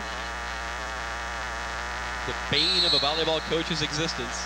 The Dons with the 3-2 lead. And Dan Fisher to serve. Good serve. Petak does manage to get it up, and Soto, boy, did he ever crank it up that time. Hector Soto. 27. He is swinging free and easy. He doesn't look the least bit tired at all. He looks like he could go for another 6-7 hours. And now Ryan Perrott will serve for IPFW off the side out. The floater, Hofer flicks it up. Set comes across. Herrick wipes it off the top of the block. He's having a great match. Yeah, I'll tell you, Blake, this was the guy I saw last year, and he was just kind of free and easy out there. You can tell he's kind of one of those guys who's a little bit of a free spirit. Maybe not all of the sandwiches in the picnic basket, but just goes out there and swings and plays volleyball. Not all of the sandwiches in the picnic basket? Good job there by Lane as he wipes it off, so the Dons collect the side out. And you can see IPFW's offense starting to click. Chris Gislin's doing better at dishing the ball around to different players. And Gislin will serve. Oh, a big serve, but passed up by Dillmore. They shoot it across to Hofer. Blocked at the net by Lane. Good job by Scott Lane. Point for IPFW. They go ahead 4-2. Again, this reminder, folks, tonight's IPFW men's volleyball match on Channel 6, brought to you in part by Bosch Bus Company, by the Chestnut Group Incorporated, by Farm Bureau Insurance, by Fujifilm USA, and by Sumner Sweets. And that kill is brought to you by Mike Cummings. And Pacific has taken a timeout. They've fallen behind 5-2 in the third game. IPFW certainly picking up momentum here in this third game, the swing game. Again, they split the first two games 15-4 for Pacific. Dons taking game number 2, 15-12. And IPFW has gotten some great performances by Jeff Petak and Mike Cummings coming back in off the bench after they were benched during the first game and part of the second game. And now some of the IPFW cheerleaders are distributing some goodies to the fans in attendance tonight. Looks like they have some little keychains they're flipping around. And there, of course, is Don. so far in the statistics. Pacific is still hitting 37%. Dylan Herrick, Kent's favorite player in America, has 11 kills, no errors, and 18 attempts. Hector Soto has 24 kills for IPFW. Scott Lane has 13. As a team, IPFW is hitting 27%. They've been pretty consistent right around there all night. They need to pick that up. Let me ask you this. I mean, I talked to Arnie about it. I even asked you about it. I talked to some of the players. I mean, I think they expected to come in here and maybe duplicate what happened last year, maybe spank these guys. You think this kind of match is good for IPFW as far as just making sure they do get that focus? Well, let's face it, they could have been blown out real easy. They had to regroup and to make this a match, and they've managed to raise their level of play. That's always a good sign. Back set to Herrick. Oh, Hector Soto! Whoa! It's the first time that someone stopped Herrick all night. And Dylan Herrick did not like that because that truly was one of those in-your-face jobs, and it brought the crowd out of its seats. One-on-one. Oh, Hector Soto! And that results in another timeout called by Joe Wertman, the Pacific head coach. IPFW leads game 3, 7-2. We'll be back with more of the Spring Fling on College 6 Sports.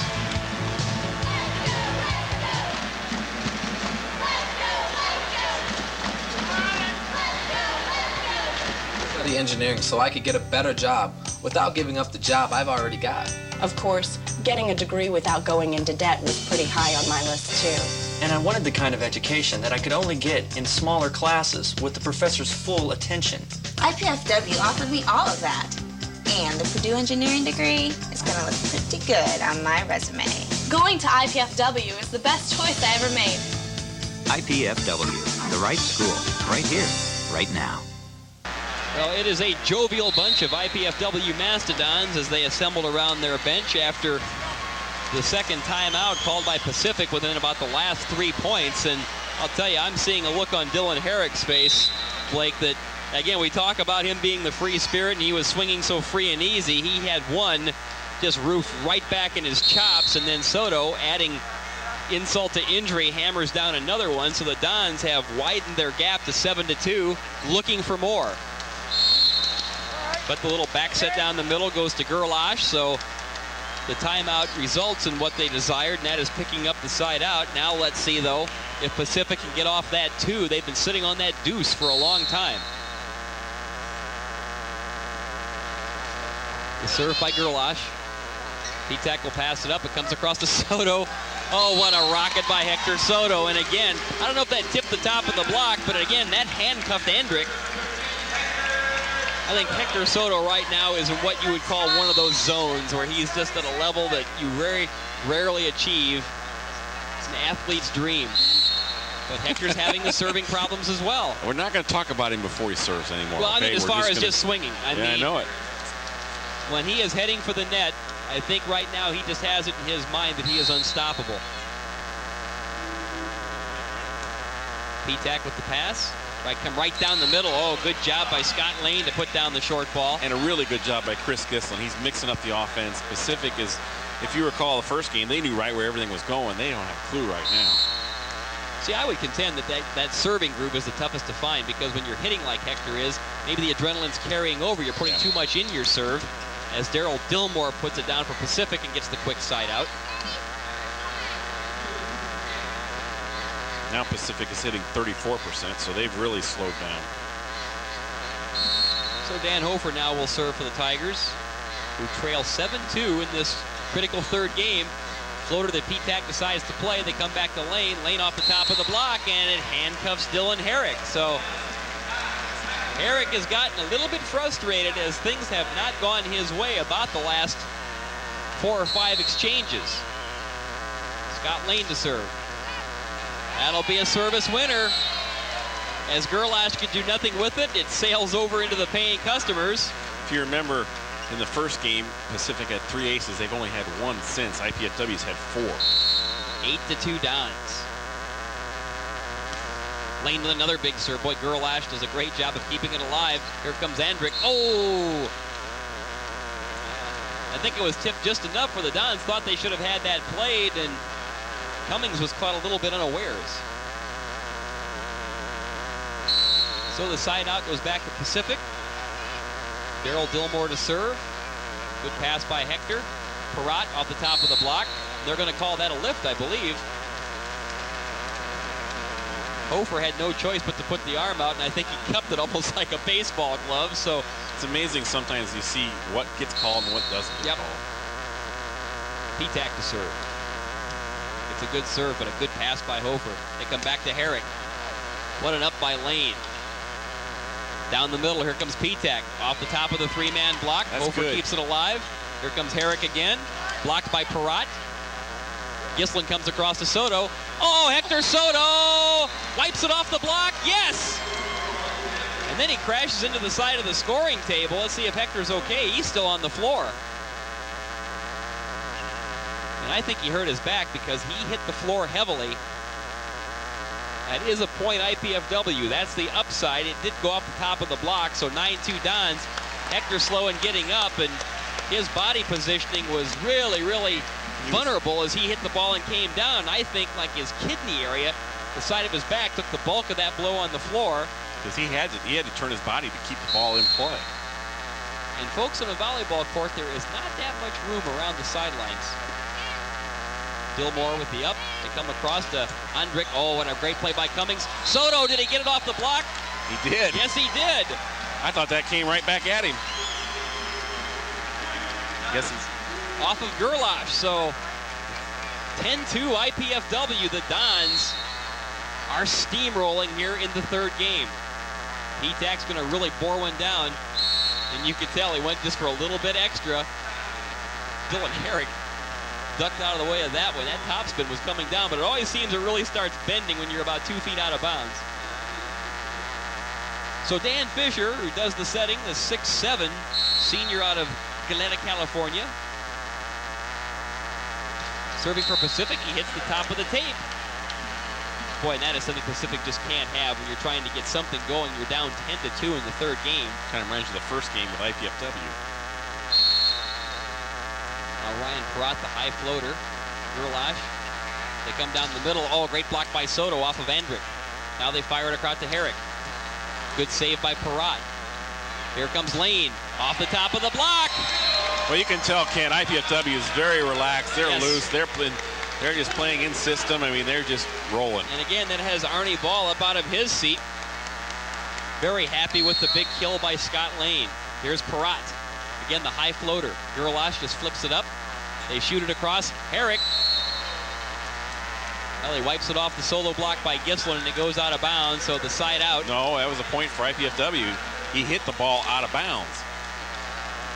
He hit the ball right in the middle of the net. You are correct. It looked like they were signaling the side out, but no, Dylan Herrick did not get the ball down. So it is now 12-2. Herrick tries it again. Oh, what a dig.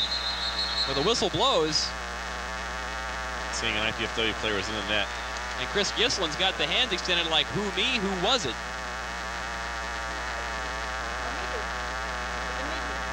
So Patty Salvatore, Chris Gislin wanted to know who was in the net, and Patty wouldn't tell him. Well, that was one argument. He wasn't going to win.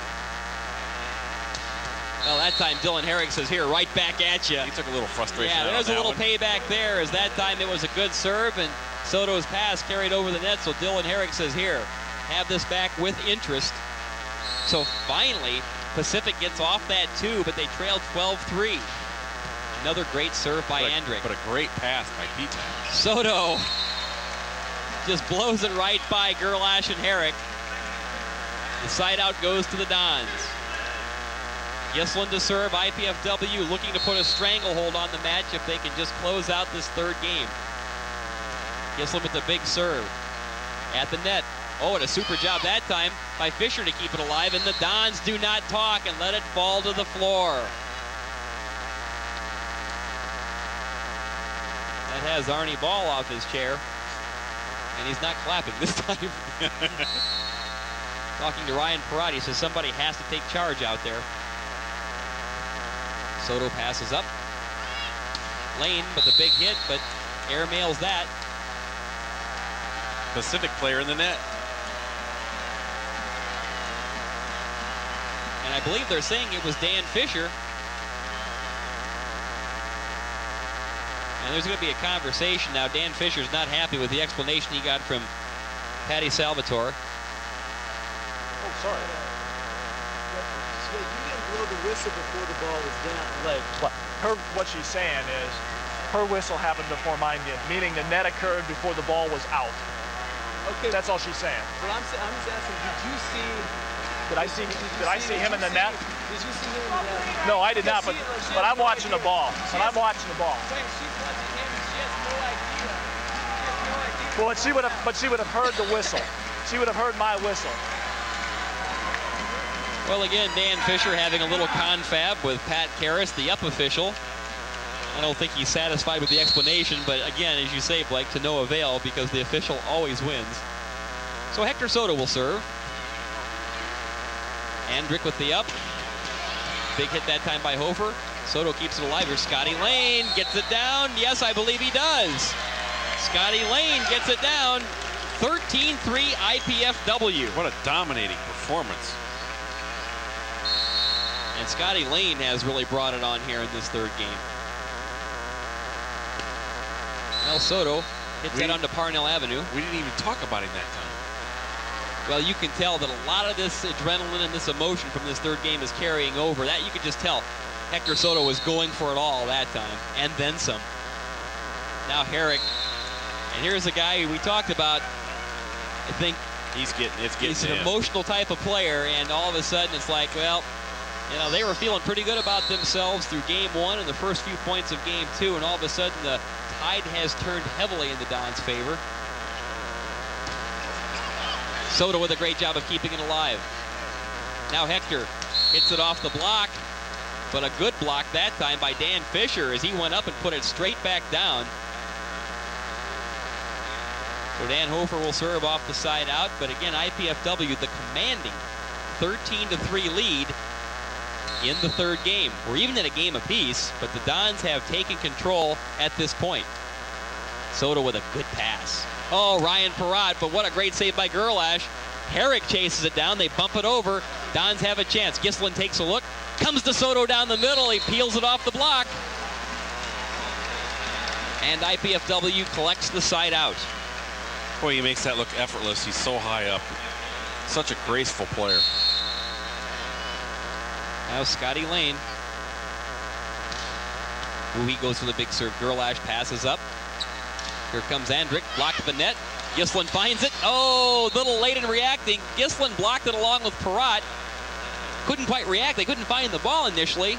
And it looked like Soto maybe a little tardy in getting up behind.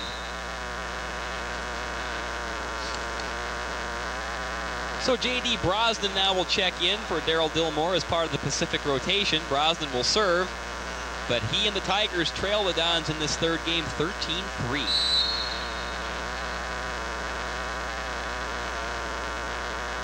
Brosnan with the floater. Decent pass by Soto. They flip it back to Lane. Lane off the block. Oh, what a great block that time by Andrick. The set was kind of low. Scotty couldn't really reach for it. He short-armed it. And Vladimir Andrick was there to roof that one down. So a point for the Tigers. They now trail it 13-4. Key point here, you don't want to let Pacific gain any momentum heading into the fourth game. And right there, good that's serve what they're by doing. Brosnan. Soto comes down the middle. Well, that was started with that bad pass by Petak. See if they can regroup and put this game away. J.D. Brosnan has come in to give Pacific a lift. I think he's kind of like their serving specialist, much like Brian Harris is for IPFW. Another floater. Petak a much better pass this time. Down the middle to Soto. Good block. It's Gerlash and company again. Gerlash along with Fisher. And also Andrick. So Arnie Ball has had enough. He's going to take a timeout. At the 13-2 lead, it's now 13-6, so he does not want this to slip away. And fans, you can learn more about the IPFW men's volleyball program by tuning in to the Arnie Ball Show on Thursday evenings on College 6. Coach Ball and host Mark Franke review highlight footage from games. They'll talk with players and look ahead in what's happening in the season each Thursday at 5:30 and 10:30 p.m. right here on College 6. That's the Arnie Ball Show. Each Thursday at 5:30 and 10:30 p.m. right here on College 6. You can tell this is a beautiful setup for volleyball here at the Coliseum. It's in the Exposition Hall.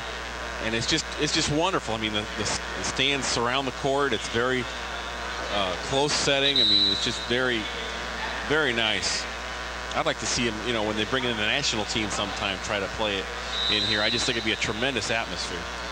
Well, I'll tell you, if you would fill this place, right, it'd be sweet. It would be good and noisy, and it's just a beautiful setup for volleyball. You could make this like a rattling pit. Now we have a little loose ball that's escaped on the floor. You know, if Fort Wayne ever somehow gets a professional volleyball team, this would be the place to play it, not the Coliseum Arena. This would be perfect. So J.D. Brosnan resumes his serving, and I'll tell you, it just seems like the timeouts are so calculated you can almost tell what happens afterwards. Either teams usually get a side out, or they force the other team into a service error, which results in the side out. So here come the Dons, 13-6 in game 3. Petak to serve.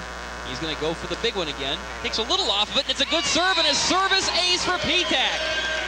Boy, did the Dons and Jeff Petak in particular need that. Game point for the Dons. Fans again on their feet. Dillmore will check in for Brosnan.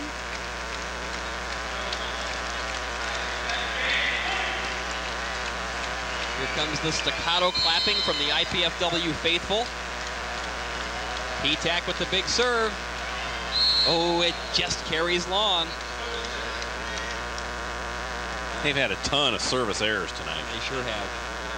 I don't know if they'll be able to get away with that against USC tomorrow. The Trojans are a very good team. So the side out goes to Pacific. Dan Fisher to serve for the Tigers. Oh, and that just missed. Well, I must tell you, Blake, and sometimes when you have a chance to close it out, I don't know why you really go for it all, or when you're down 14-6, I would think you have to take a little off, but these teams are just going for it at every clip. The hit by Gerlash kept alive by Petak. Soto, little double clutch, loads it up off the top of the block, kept alive by Dillmore. They come across to Herrick. Herrick airmails it. And that is game point for IPFW. They take game number 3, 15-6, and they now have a 2-1 lead over the University of Pacific Tigers. They will try to close this out in game number 4.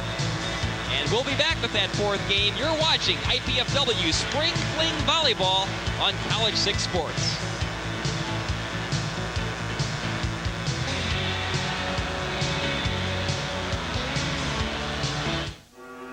Help wanted. Immediate openings available. For the most important jobs in America, helping the organizations that help children. Whatever you can do, in whatever time you have, you can make a difference. To learn how you can help in your community, reach us at this web address and number.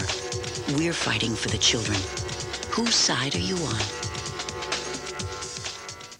I wanted to study engineering so I could get a better job without giving up the job I've already got. Of course, getting a degree without going into debt was pretty high on my list, too. And I wanted the kind of education that I could only get in smaller classes with the professor's full attention. IPFW offered me all of that. And the Purdue engineering degree is going to look pretty good on my resume. Going to IPFW is the best choice I ever made. IPFW, the right school, right here, right now.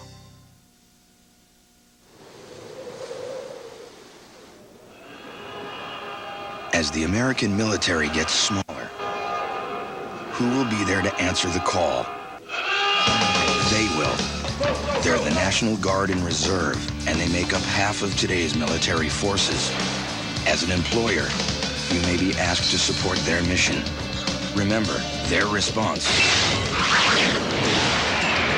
depends on yours. Tonight's presentation of IPFW Men's Volleyball, the Dons' annual Spring Fling, live from the Coliseum Exposition Hall in College 6, brought to you in part by the Bosch Bus Company, by Chestnut Group Incorporated, by Farm Bureau Insurance, by Fujifilm USA, and by Sumner Sweets. Ken Horman and Blake Sebring back at the Expo Hall as we prepare for the start of Game 4. IPFW coming out very slowly tonight, dropping the first game of this best-of-5 match to Pacific 15-4. And then after the lead seesawed back and forth for a spell in game number 2, the Dons finally took control, winning game 2, 15-12. And then IPFW dominating game 3, winning it 15-6. So the Dons on top 2-1 as we prepare for game number 4. IPFW looking to close it out in 4, and the University of Pacific would like to send this to a deciding 5th game with the rally scoring, during which anything can happen. In fact, that is what happened during the opening game of this match. Ball State dropping the first 2 games to the University of Southern California, 15-11 and 15-8, but the Cardinals coming back to win the next 2, 15-8, 15-10. And then in the rally scoring 5th game, Ball State actually had 3-0 and 6-3 leads, but the Trojans came back to win that deciding game 15-10 to take the match 3-2. Tomorrow night, Ball State plays Pacific here again at the Expo Hall at 5:30. IPFW and Southern Cal at 8 live. That match live here on College Access 6. Along with John Getze and Blake Sebring, 8 o'clock. I'll tell you what, IPFW better be ready to play this game. As evidenced by the service ace right out of the block. Well, right now, Pacific is not going to just roll over here. IPFW's got to buckle down and stay on top of them. Well, I think they feel they're in this match. Boy, another whistling serve. Gislin sets, and Parrott manages to starch it over the net. That's about it. If anything, IPFW almost looks too loose right now. Well, the Dons do get the side out. Momentary delay here. Ryan Parrott will serve for IPFW. Pacific has grabbed the quick 1-0 lead in game 4. High floating serve, bumped up by Andrick. Down the middle, Gerlach. Oh, the one-arm save that time. Do we have somebody in the net? Chris Gislin. It is Chris Gislin. He turns around, kind of gives that family look to the officials, like, who, me? Side out goes to Pacific, and Vladimir Andrick will serve. The honest mom, I didn't do it. Boy, another self-defense save as Petak. This manages to get it over the net, but Pacific makes the most of the opportunity. They put the ball down the floor, so 2-0 Tigers here as we open game number 4. Both teams are hitting 32%, which is amazing considering how hot Pacific started and how slow IPFW started. Soto's blast is kept alive by Dillmore, and then Andrick puts it down in front of Parrott and Petak. Yep. Arnie Ball says, we're timeout. going to stop this right here and now. It's 3-0 Pacific. Opening moments of game 4. We'll be back with more of the IPFW Spring Fling on College 6 Sports.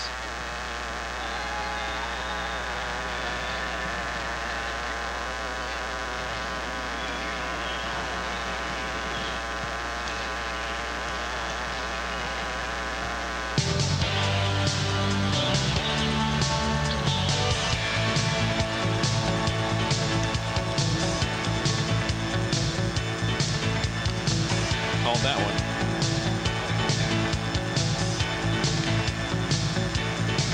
Say that you want. I ain't saying that I need to. That's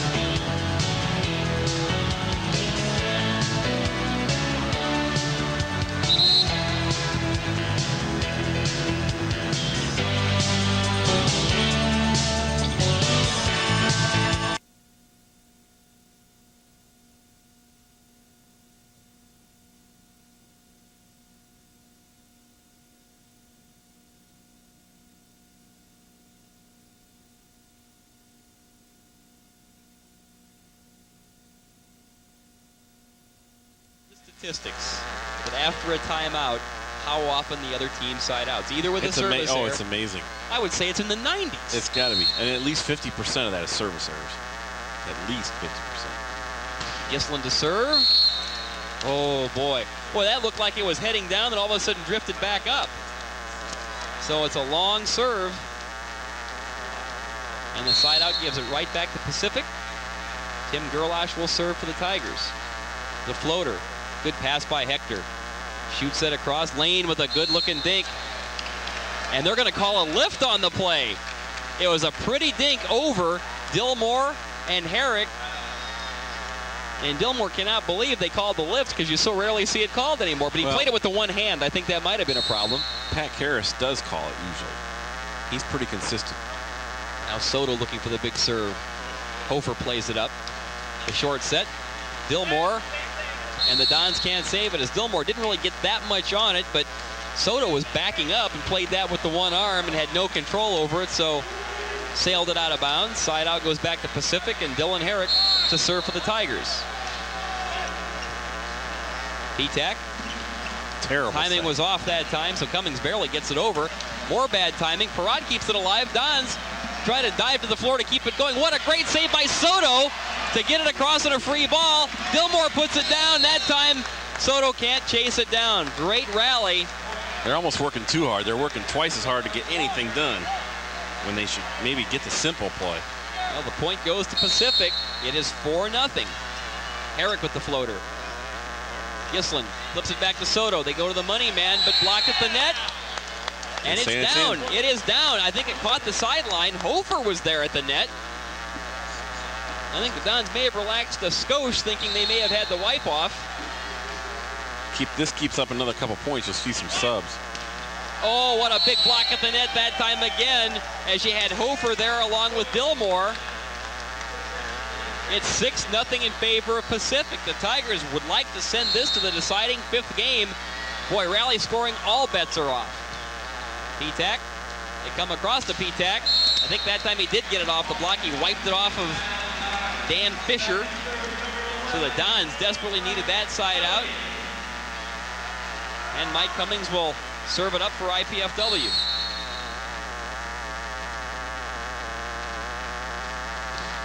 Cummings floats one over. Hofer with a good pass. They come back to Herrick. I believe Herrick missed everything. Tried to cut that down the line, so the Dons get off the bagel. They have their first point of game 4, but they still trail by 5, 6-1.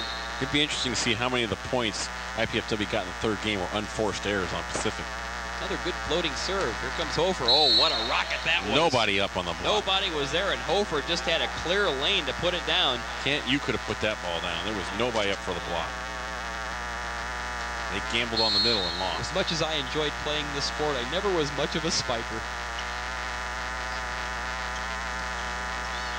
Good block at the net. Pacific keeps it alive. Hofer puts the free ball over. Soto with the pass. They come across. Oh, what a super block. Right down the middle came Lane, but there was Dillmore. Dillmore, I think, has really been a force as of late blocking. He's had some help there. 7-1, though, in favor of Pacific. The Tigers are roaring again. Dan Hofer. Soto. They come across to P-Tac. Piece at the net again. Gerlach sets it up. Hendrick goes down the line. I believe he has it down. Vladimir Hendrick with the big hit. 8-1 Pacific. And Dan Hofer, who I think is really giving this team a bit of a spark coming off the bench. A freshman. The serve goes just a little bit long. Boy, this guy's got some intensity. He's just growling, clenching his fist after missing the serve, but he's done some very positive things at the net, and he's come up with a couple of big hits. Here's Lane. Speaking of big hits, but the serve sails wide. Boy, it's all or nothing with the serves for IPFW. Well, I'll tell you, it seems like in these games, with the exception of 2, it's been kind of like a feast or famine with one team just dominating the other. That second game was just so much fun to watch, though. Boy, you can just imagine a whole match like that. Rigel Painter checks in for Daryl Dillmore. Comes in to serve. Soto a little tough time handling that. Here comes P-Tac. Oh, what a big hit by Jeff. Painter a little late in getting up, and I don't think he had much of a prayer anyway. That ball almost on the floor immediately as P-Tac got a good swing in there, and now P-Tac will serve. The Dons, though, staring at the wrong end of an 8-1 deficit. P-Tac serves. Herrick bumps it straight up. Oh, and a surprise party pulled by Fisher as he just flicks it down with the left hand. And Fisher will serve for Pacific.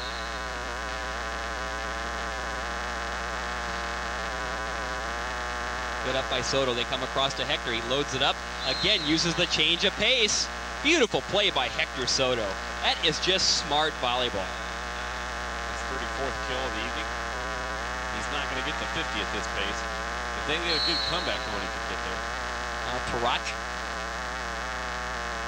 They come down the middle.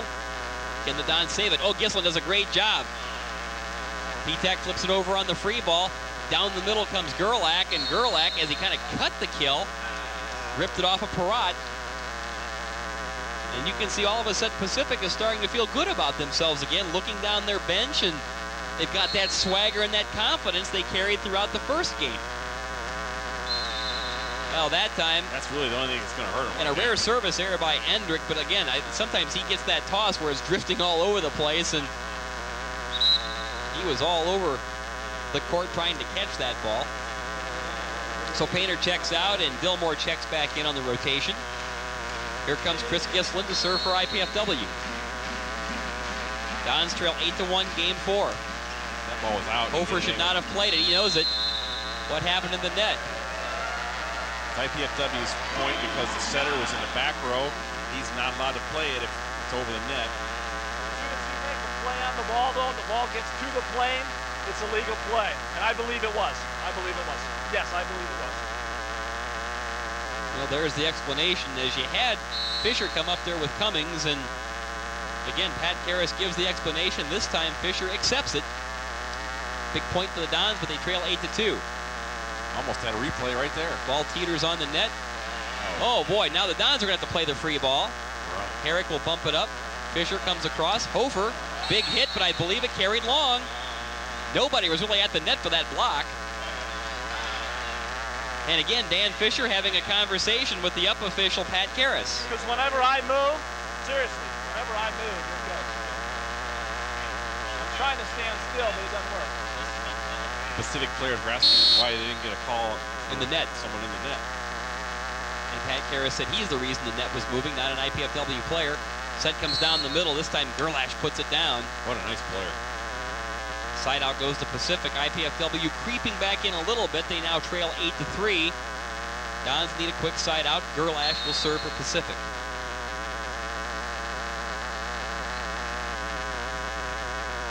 Gislin with the short set. Comes across Cummings. One arm stuck out by Andrick. Gerlash chases it down. Herrick will have to bump it over for the free ball. Petak. Back set comes to Hector. Oh, what a great save that time by Fisher. Dons have another crack at it. Oh, and Cummings just airmails it. Boy, again, the Dons had a glorious opportunity that time, Blake. The set was just a little low. There's not much he could do with it. Gotta get that ball into his wheelhouse. 9-3 in favor of Pacific. The Tigers trying to force a fifth game. Gerlash with the serve. Soto passes up. They come across the lane. Good up that time by Andrick. Herrick goes for it. Doesn't get much. Somebody's got to set it. Nobody's going to. It wouldn't matter. Nobody was going to be able to set that ball anyway. Well, it wasn't the most effective swing by Herrick, but he's got the bit of a smirk on his face because he will take it. And now it's 10-3 in favor of Pacific. We are inching precariously closer to that fifth rally game. Gerlash to serve. Hits the top of the net, so boy, what a momentum buster. Just when you're getting things under control and you do that. So let's see now if the Dons can capitalize off this a bit. Hector Soto will serve for IPFW. Good serve by Hector. Boy, somehow Pacific manages to keep that ball alive. Dons have to capitalize. Oh, my! I tell you what. Mistiming, mishit, and it works. Mike Cummings, if he had trimmed his fingernails today, that would not have gone in. Amazing. Well, it's one of those old things of not how, but how many.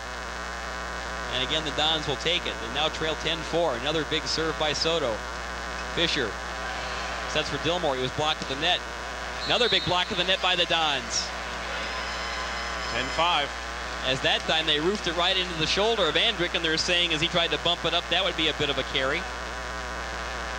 Now IPFW within 10-5. One of those reflex actions. Soto has had two vicious serves the last time. There's another. Herrick with a good pass. Oh, what a great play by Gislin. Rejecting Dillmore. Here comes Herrick. Herrick with the hit off the top of the block. Dons will not be able to save that one, so Dylan Herrick with a big kill for Pacific. The side out goes to the Tigers.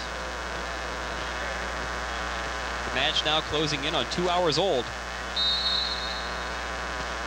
Herrick with the floating serve. Here comes Petak. Oh, Jeff Petak. That was a good job by Petak as the set just was drifting ever wider, and Petak kind of drifted with it, waited for it, and then creamed it. Such a powerful hitter for a freshman. He'll be one of the favorites along with USC's Brooks Billings tomorrow, freshman of the year in the country. Hofer with a little twisting play. Don's keep it alive. Oh, they're going to say it's a lift. Good call. He's been consistent with that all night. It was really almost an identical play to the one they just called on Andrik just a little bit ago, and that ball gets wedged in there around the shoulder area between a couple of players. You're right. All you can ask for is consistency. 10-5 Pacific. Dan Hofer to serve. Soto bumps it up. They come across the P-tack. Oh, he hits it right off the coconut that time, I think, of Dan Fisher. Side out to IPFW. Yep, it was right off the top of the noggin of Dan Fisher as he's checking his part to see if it's changed. One of the Ball State players has a shaved head. Can you imagine how much that would smart, getting hit off the head like that? Plus, you'd probably have some lettering in there. Hofer bumps it up. They come across. Here's Andrik. Dons block it, but they can't save it as P-tack was there, tried to stick the arm out and fish it off the floor, but couldn't get the job done. So, tell you what, IPFW is about 2 points away of really making this a battle for this game. Yep, not giving up on it by any stretch. Daryl Dillmore to serve. P-tack bumps it up, good pass to come across to Jeff, who's had a bit of a hot hand. Good block that time, Gerlash and also Fisher. Quick fall that time from Parada's blocked by Andrik, and that's 4 hits on the Dons. Good call. Good call. That ball did not clear the net. The set was too low for it to clear the net. I mean, the only way he could have cleared the net if he hit it upward. Well, a bit of a argument put up by IPFW, and not by the bench, though. Nope, they know. They know exactly, and again, they're not being very vocal about it, just checking things out. So we have a timeout on the court. Game number 4. University of Pacific leads IPFW 11-5. We'll be back with more of the IPFW Spring Fling on College 6 Sports.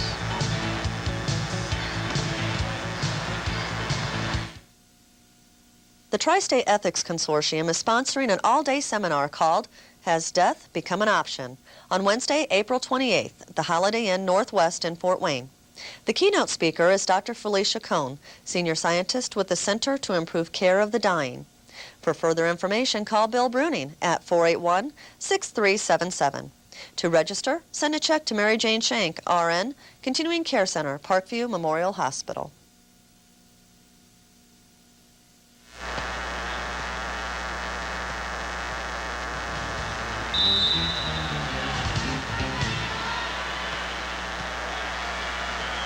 Daryl Dillmore to serve for Pacific. The Tigers are 4 points away from sending this to a deciding 5th game with the rally scoring. IPFW would like to have something to say about that. Soto comes down the middle. Good dig that time by Dillmore. Ball's loose on the floor, and down it goes. What a super play by Dillmore to keep the play alive, as Soto thought he had that ball pounded through the block. The point goes to the Tigers, and they take the 12-5 lead. Well, you want to know how the Tigers have won this game? They've held Hector Soto to 1 kill in this game. And Scotty Lane misses the kill attempt. Make it 13-5 now in favor of Pacific. So, folks, you may have to settle in, get an extra beverage and another bowl of popcorn, because we may be heading for a 5th game. Here's P-tack taking a look. Oh, what a great dig that time by Dillmore. Andrik takes a look. Well, he just kind of cocks that arm back and lets it fly. Now here's P-tack. No, he misses everything. He was trying for a 500-foot home run on that swing. 14-5 in favor of Pacific. What a rally this has been by the Tigers, and it looked like IPFW was all but going to put them away after steamrolling them in Game 3. Here's P-tack again. This time he gets the ball down, found a big opening, and he took something off. Yes, he did. Too. And Dillmore a little frustrated because that ended up going into a spot he just kind of slid out of.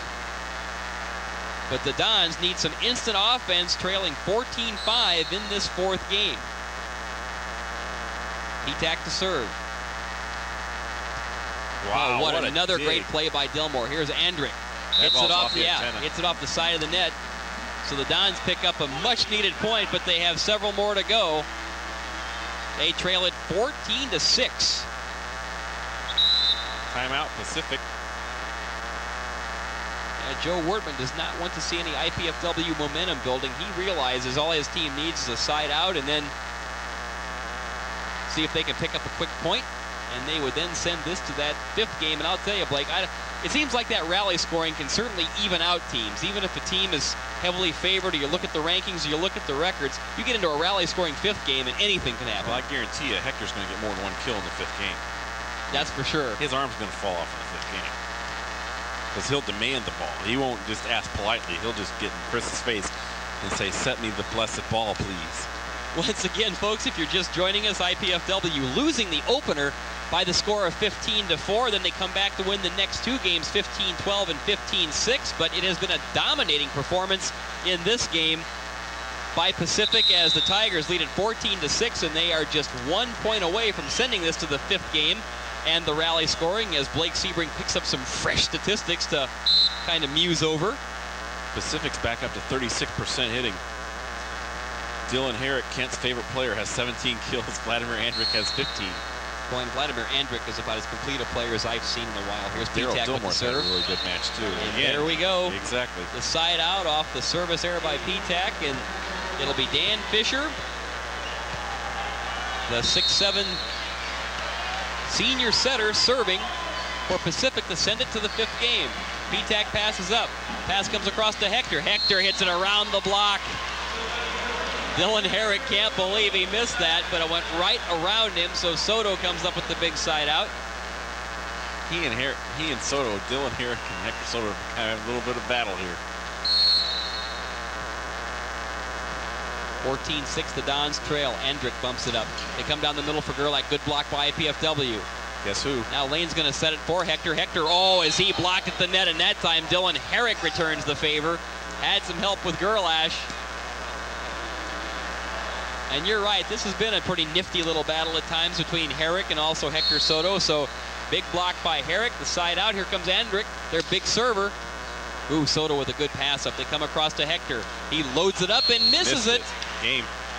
So it is the game for Pacific, and Pacific does to IPFW what the Dons did to them in the 3rd game. Game number 4 goes to Pacific by the same score of 15-6. So we will go to the 5th game, the deciding game based on rally scoring.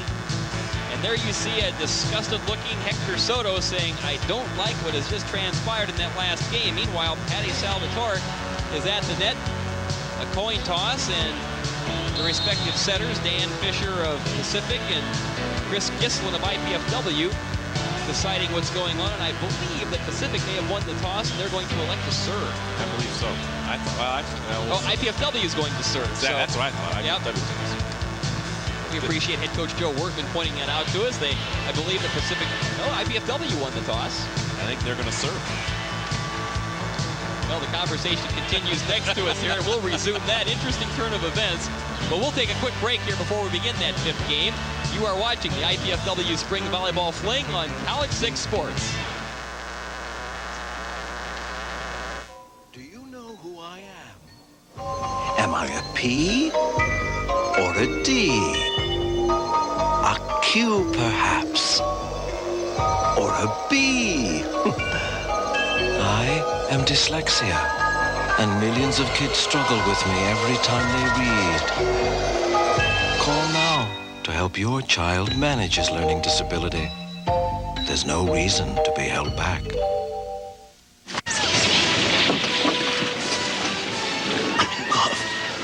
Hey, kid. Boyfriend wants to know if that girl will go out with him. Pass it down.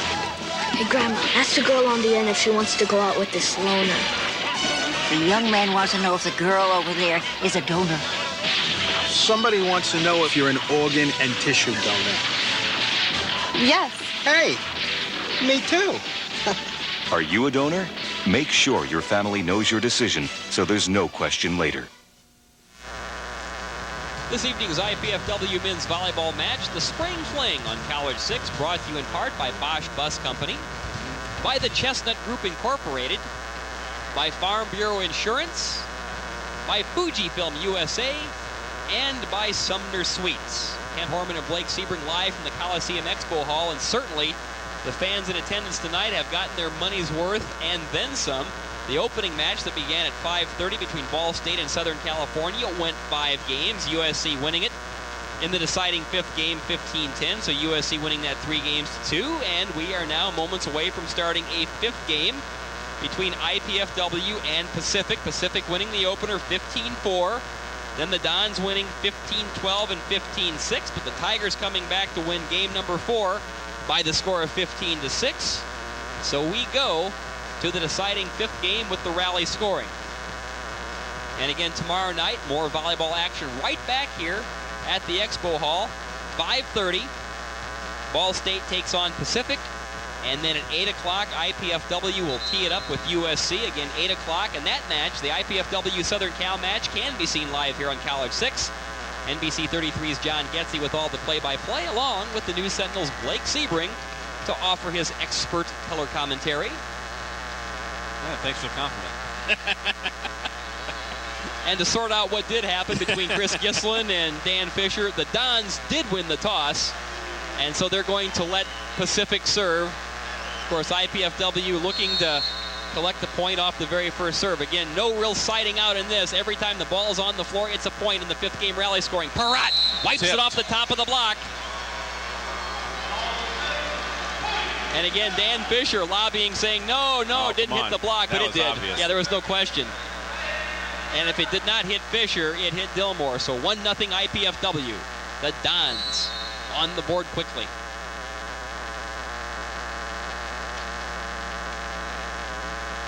Oh, what a great play by the Dons. They keep it alive. They've got the chance as Andre couldn't put it down. Here's Hector off the top of the block. Gerlash keeps it alive. Soto decides not to load it up. They'll try the reset.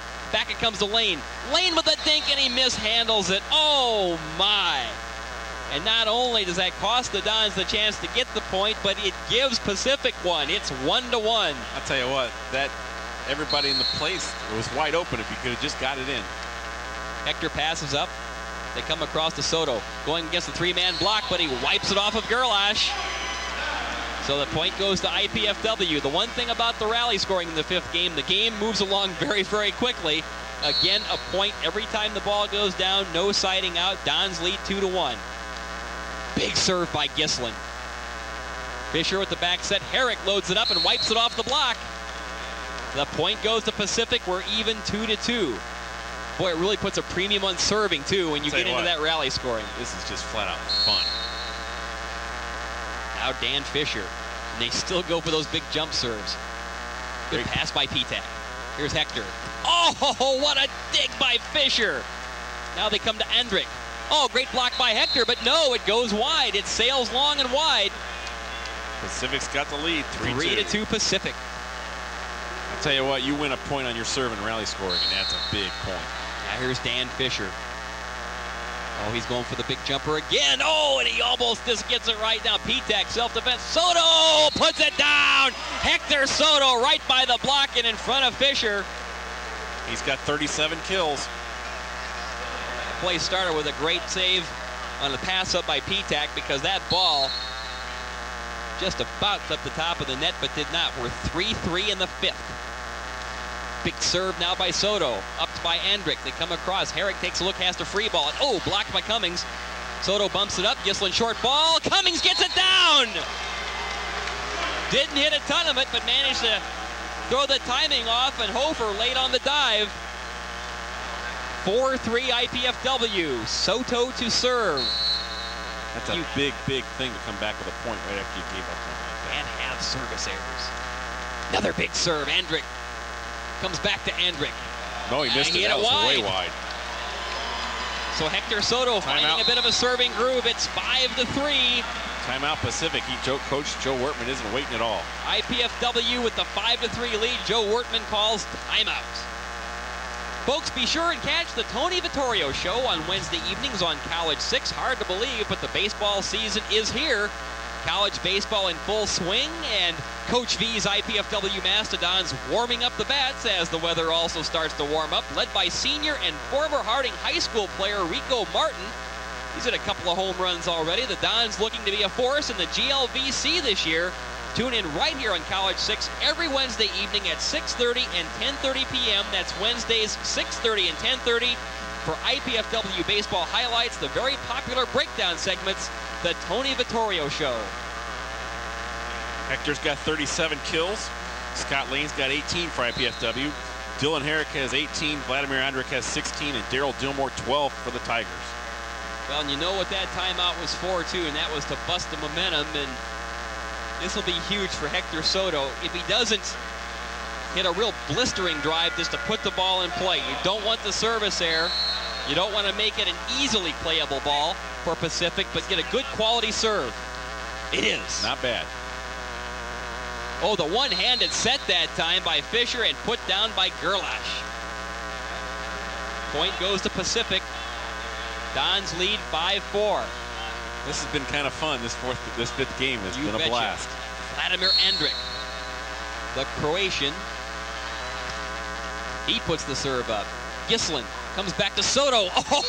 Oh! Room service. Hector Soto with one of his more blistering drives of the night. 6'4" IPFW. Good substitution. Get Brian in. Maybe he can get a dig, make a play, get a good serve in. Now Brian Harris looking over to the IPFW bench for some instruction. Now he's set to go. Floating serve specialist. Oh, great. Oh, and handcuffs Hofer. Fans wanting a bit of a lift. Gerlash. No, they're going to say it was Andrić. It was Andrić who came up, and again, the whole timing was thrown off by that serve that just handcuffed Hofer, so a big point for the Dons. They now move out to a 7-4 advantage. And the teams will switch sides, whoever gets to 8 first. Another knuckleball serve, and again, Hofer has trouble with it. Down the middle it comes to Andrić. Dons, can they block it? Oh, it blocks and goes wide. And then Lane could not chase it down, so there's a break for Pacific. It's a great break, because then Harris doesn't serve anymore. And they collect a point to boot. Still, it's a 7-5 IPFW lead. Here's Gerlash to serve. Soto with the pass. Gislin comes back to Lane. Lane puts it down. Oh, big hit that time by Scotty Lane. IPFW takes the 8-5 lead, and again, we will switch sides. And while we're doing that, we'll take a quick timeout. IPFW leads Game 5, 8-5. You're watching the Spring Fling on College 6 Sports.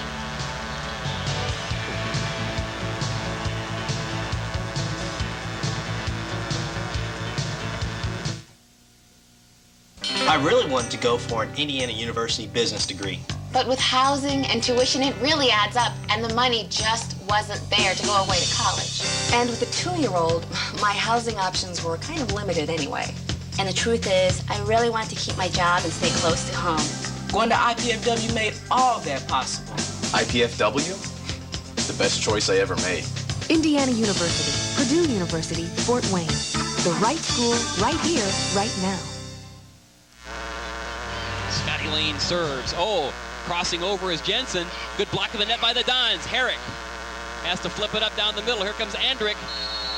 Ooh, it just sails long. It just sails long. Wait a second. They're saying it was a block, a tip, a wipe off. Patty called outside blocker. Let's go. Let's play ball. Let's play ball. Play ball. Down official Patty Salvatore called him. Good job by Pat Harris to take control.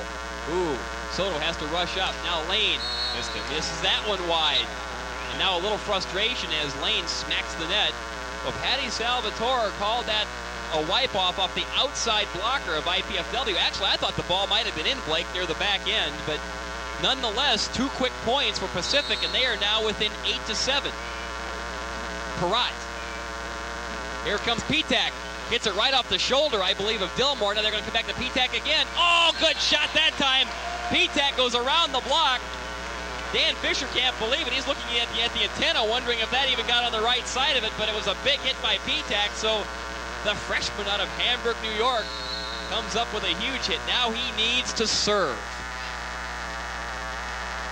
It's a good serve. Herrick, though, a nifty pass. Oh, a big hit that time on the short ball by Dillmore. So these teams are really slugging it out right now. Nobody's blinking right now. IPFW on top 9-8. Again, this is the 5th and deciding game. We're in rally scoring. It's been a great match. The short serve hits the net. Jensen beside himself with that serve. Boy, he was going for it, though. I mean, that sure would have been an ace, no doubt.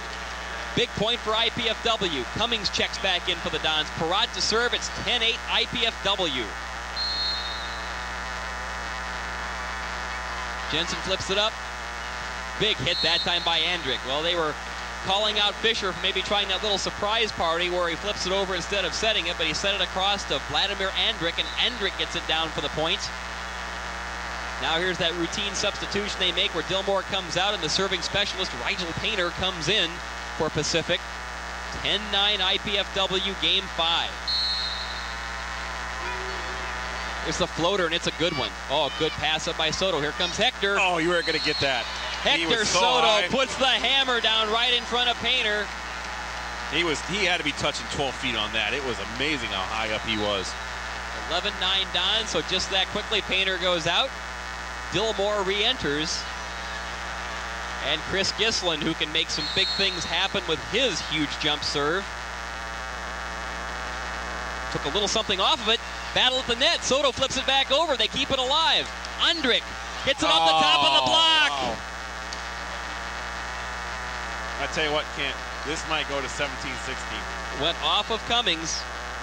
It's 11-10 IPFW. The Dons had a great chance to pick up a big point. Dan Fisher to serve. He's got that look like he wants to crank one up.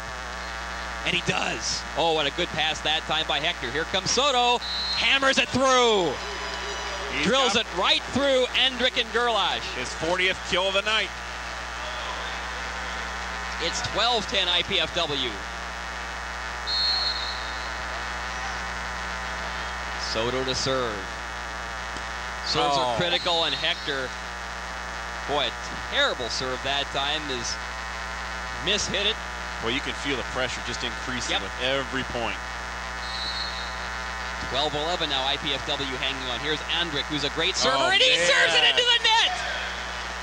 That's a huge break. Because right now, Pacific's running out of time. Vladimir Andrick, 5th in the nation in service ace average at 53%, commits a huge service error. 13-11 IPFW. The one-handed serve, oh, what a big hit that time by Gerlash. Boy, I think you can see why Tim Gerlash is leading the country in hitting percentage at almost 58%. Usually when he gets the chance, he seals the deal. 13-12 IPFW. And now here comes J.D. Brosnan, one of their serving specialists. What a great match, great night of volleyball this has been. The opening night of the IPFW Spring Volleyball Fling. Good job by the coaches, Arnie Ball and Joe Wertman of Matching Wits. Brosnan to serve. There's the floater. Oh, it carries long. It carries long. That was long by a nose hair. Man, that was tough. 14-12 Dons. It's match point. The fans are on their feet. The big serve by Lane. This is bumped trouble. Up. This is big trouble. Andrick goes for it. That's it. It's over. Andrick hits it into the net. IPFW has won it in 5. A tremendous, tremendous match. And now they'll shake hands at center court. IPFW in a great match has defeated the University of Pacific in 5, 4-15, 15-12, 15-6, 6-15, and 15-12. Blake, what an incredible volleyball match. Well, and Hector got him going in the second game. He had 19 kills in the second game. He had 40 for the match. And you know what we talked all night about IPFW serving errors. I don't think they had a service error in the 5th game, the rally scoring game. But they were, except for Hector's one. But I mean, they served great in that 5th game. Well, again, it has been a fabulous night of volleyball here at the Coliseum Exposition Hall. Folks, we hope you come back out for more. I'll tell you, people certainly got their money's worth tonight. The opening match that began at 5:30 saw Ball State get down 2 games, but then come back to send it to 5. The Cardinals lose to Southern California in the first match in a 5-gamer. USC winning at 15-11, 15-8, 8-15, 10-15, and then 15-10 in the rally scoring 5th game. So that goes 3-2. And then Blake, what a tremendous match this was for IPFW. You see Arnie Ball holding court with his players in the post-match meeting.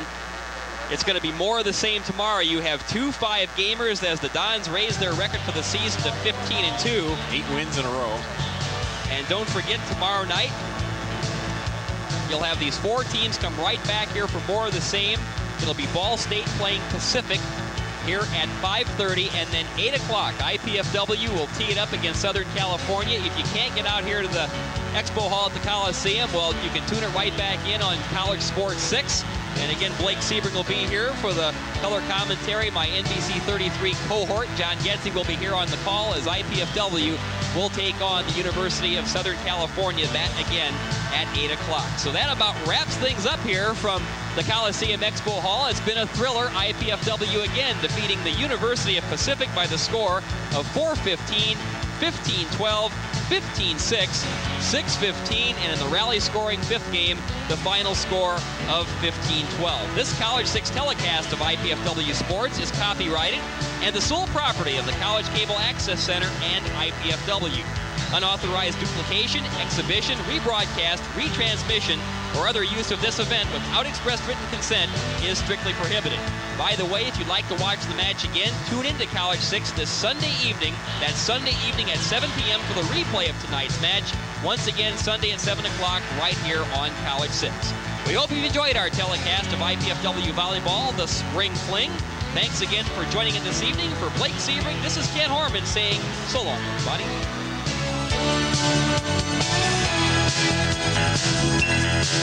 Thank you.